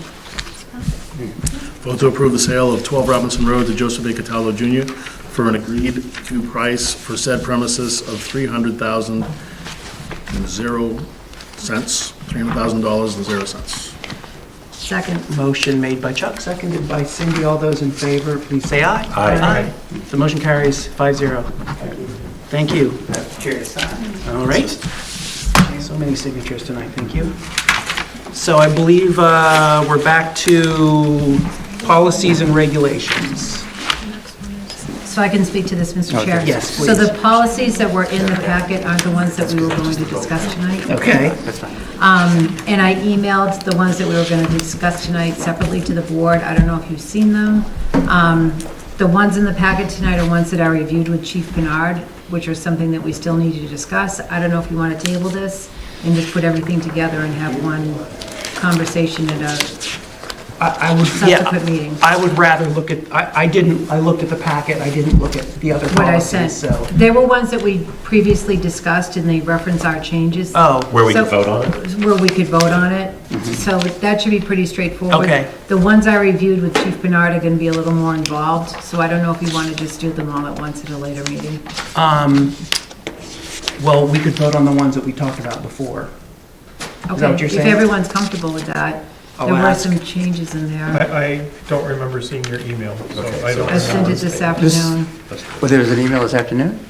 Yeah, so the policies that were in the packet are the ones that I have reviewed with Chief Bernard, but not the ones that we were going to vote on tonight. Oh, okay. Which All is fine. I didn't, I'm sorry, I didn't see that. Yeah, and I didn't see that. copied you on, yeah, and I copied you too. Okay, okay. So that's fine, so we can just do it at a next meeting, especially if Mr. Rombacher didn't have a chance to look at the changes. Is it not there? Then we'll have the whole packet. I know I that's sent the fine. email. Okay. It was later this afternoon. So these do look like the same ones that were in the packet, that they're it's parking, signs and materials in streets, secondhand items. Those are all things that I looked at. Those are part of the ones with Chief Bernard's, but I don't think the ones in the packet reference our changes. Amusement devices, signs, valuable secondhand items. I see. Am I Okay. mistaken? All right. Let's Parking. let's sort this out. Let's do this when we have a chance to review the correct changes prior. So. Sure. Okay. Sorry about that. Okay. Standardized town hall hours. Okay, let me just move to that item. I think. Is that right?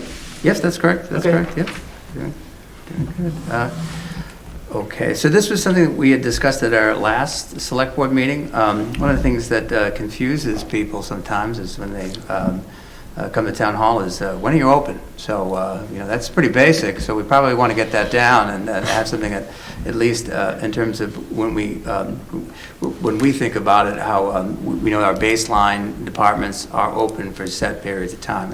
And when we talked about this, we said that it doesn't necessarily mean that every employee in each one of these departments need to be here in these specific hours, but this is going to be the public-facing hours of town hall, and we want to be able to inform the public and have this be our baseline hours. So we talked about this, we talked about it with the board at your last meeting, we talked about it with staff, and we would propose to effectuate this change as of effective next Monday, April 3rd. And those hours would be Monday, 8 a.m. to 6 p.m. That would be our late day, if you will. So a little later than what we would typically be open. Tuesday through Thursday would be 8 a.m. to 4:30 p.m. And then Friday would be 8 a.m. to 12:30 p.m. And again, we're proposing to make this effective as of next Monday, April 3rd. So I think this would be a helpful thing for staff, but more importantly, I think it's being a helpful thing for the public that we formally, just state these are our hours. This is when you can come in and do your business. So, through the chair. So, you said you talked to staff, and any comments that stuck out? Any concerns? well, I think we worked to sort of refine some of it. This all had to add to 40 hours too, so there was some math involved.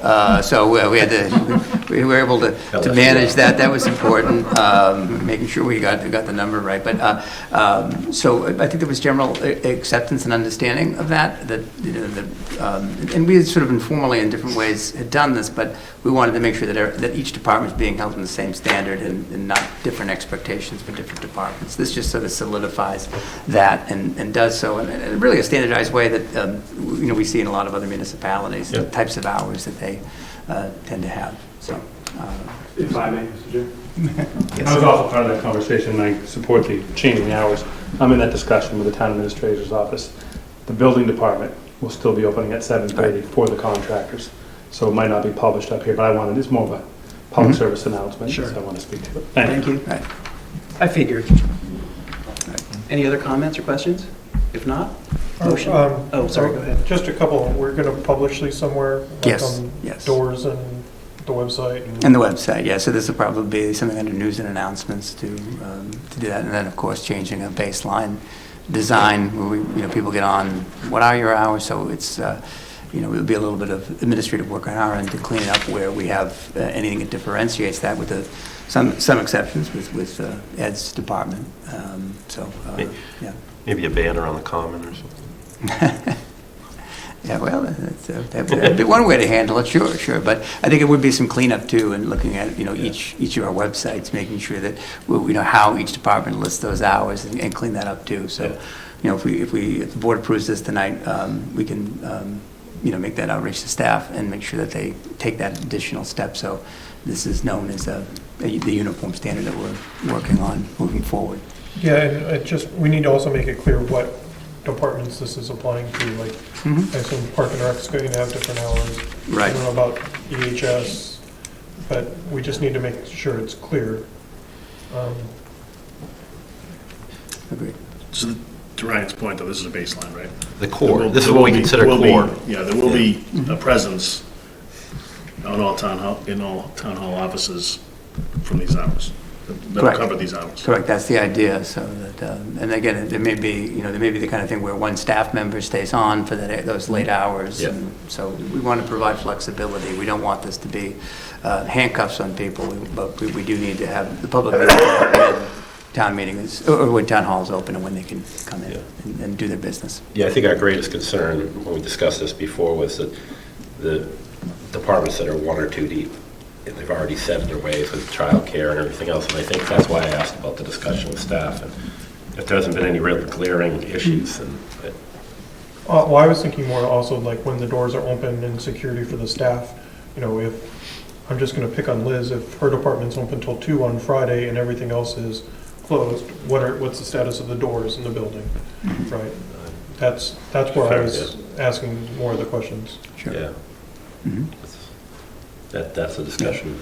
Sure, and I think, there will be, again, Parks and Rec's a good example, and then, land use, good examples of where there'd be differences. So these are just the baseline for the majority of our departments. Okay, great. For motion, Mr. Chair? Yes, please. Move that the select board vote to standardize core hours of operation for town hall to be Monday, 8 AM to 6 PM, Tuesday through Thursday, 8 AM to 4:30 PM, and Friday, 8 AM to 12:30 PM, effective Monday, April 3rd, 2023. Second. Motion made by Chuck, seconded by Cindy. All those in favor, please say aye. Aye. Okay. Motion carries 5-0. Vote to approve acquisition of 32 and 36 King Street. Sure. So this is a motion that's requested by town council. We are scheduled to close on the purchase of 32, 36 King Street, formerly known, well, still known, I guess, until such point that we purchase it, the Indian Hill Music Center. Basically, again, we're on schedule to make this happen. I provided an update earlier in the meeting about the status of the repairs. But basically what this motion does is it allows and authorizes town council to sign any documents on the board's behalf to execute the sale. So respectfully ask for your approval of the motion as drafted by town council. Comments or questions from the board? If not, go to a motion. Vote to approve the acquisition of 32 and 36 King Street, Littleton for $3.5 million as outlined in the purchase and sale agreement between the town and Groton Hill Music Incorporated dated February 13th, 2023. Direct the town administrator or designee to take all necessary steps to effectuate the purchase of the property, including the transfer of the required funds, and authorize town council to sign any and all necessary documents related to such acquisition. Second. Motion made by Chuck, seconded by Mark. All those in favor, please say aye. Aye. The motion carries 5-0. Thank you so much. And now we have the minutes of March 6th, March 9th, March 13th, and March 14th. Although I can't honestly remember all those meetings, I'm going to say that I didn't find anything that was egregious, and I don't believe there's any errors. Any errors, any comments? You ready for me? No. Move the select board vote to approve the meeting minutes from the meetings of March 6th, March 9th, March 13th, and March 14th, 2023. Second. Motion made by Chuck, seconded by Cindy. All those in favor, please say aye. Aye. The motion carries 5-0. Yes, sir. Thank you very much. Edmond, Building Commissioner. I asked Mr. Cataldo to stay. 289 Great Road is a piece of property that's owned by Northern Bank. He is the contractor of record for that property. And he's under an order to remove an unsafe structure. The problem we're having is National Grid won't come out and disconnect the gas service. I'm only asking that if any of you have a contact to a legislator or anybody else who might be able to get in touch with somebody at National Grid. We had one in earlier, Ed. You had your opportunity there, so I would. Yeah. I had to leave to pick up my son during public comment. How long have you been waiting? We started the process in January. I'm sorry, when? In January. Okay. So I've been asking James Arciero to help out, and I have contacted everyone that I know at National Grid has done the same thing. Basically, what the workmen from National Grid are saying is that the gas line can be terminated within that property, but it has to be cut off in Great Road. It's actually on the sidewalk on the other side of Great Road. But they won't, because it's a state road, not a town road, they will not allow the road to be open until April 15th. So we're trying to get them to allow us to terminate the gas. They will actually have to do the work, but to cut the gas off within the property itself and then go back into Great Road at a later date when they can do that. So if anyone has any ideas? If you've reached out to Jim Arciero, and I don't have anything for you, I'm sorry. I have no contact. Zip tie is not going to work. Zip tie? Try GPU? Yeah. If you'll allow A lot of duct the building tape. commissioner to give us a demo permit, we'll be very. Yeah, I think Ed's not going to do that I without know a that. sign off. Thank you very much. Have a good Good night. Good luck, Joe, thank you. Sorry. I'll move that we adjourn. Second. All right, motion made by Chuck, seconded by Mark. All those in favor, please say aye. Aye. We adjourned. You're closest Thank to the you. camera there. See if your knees will.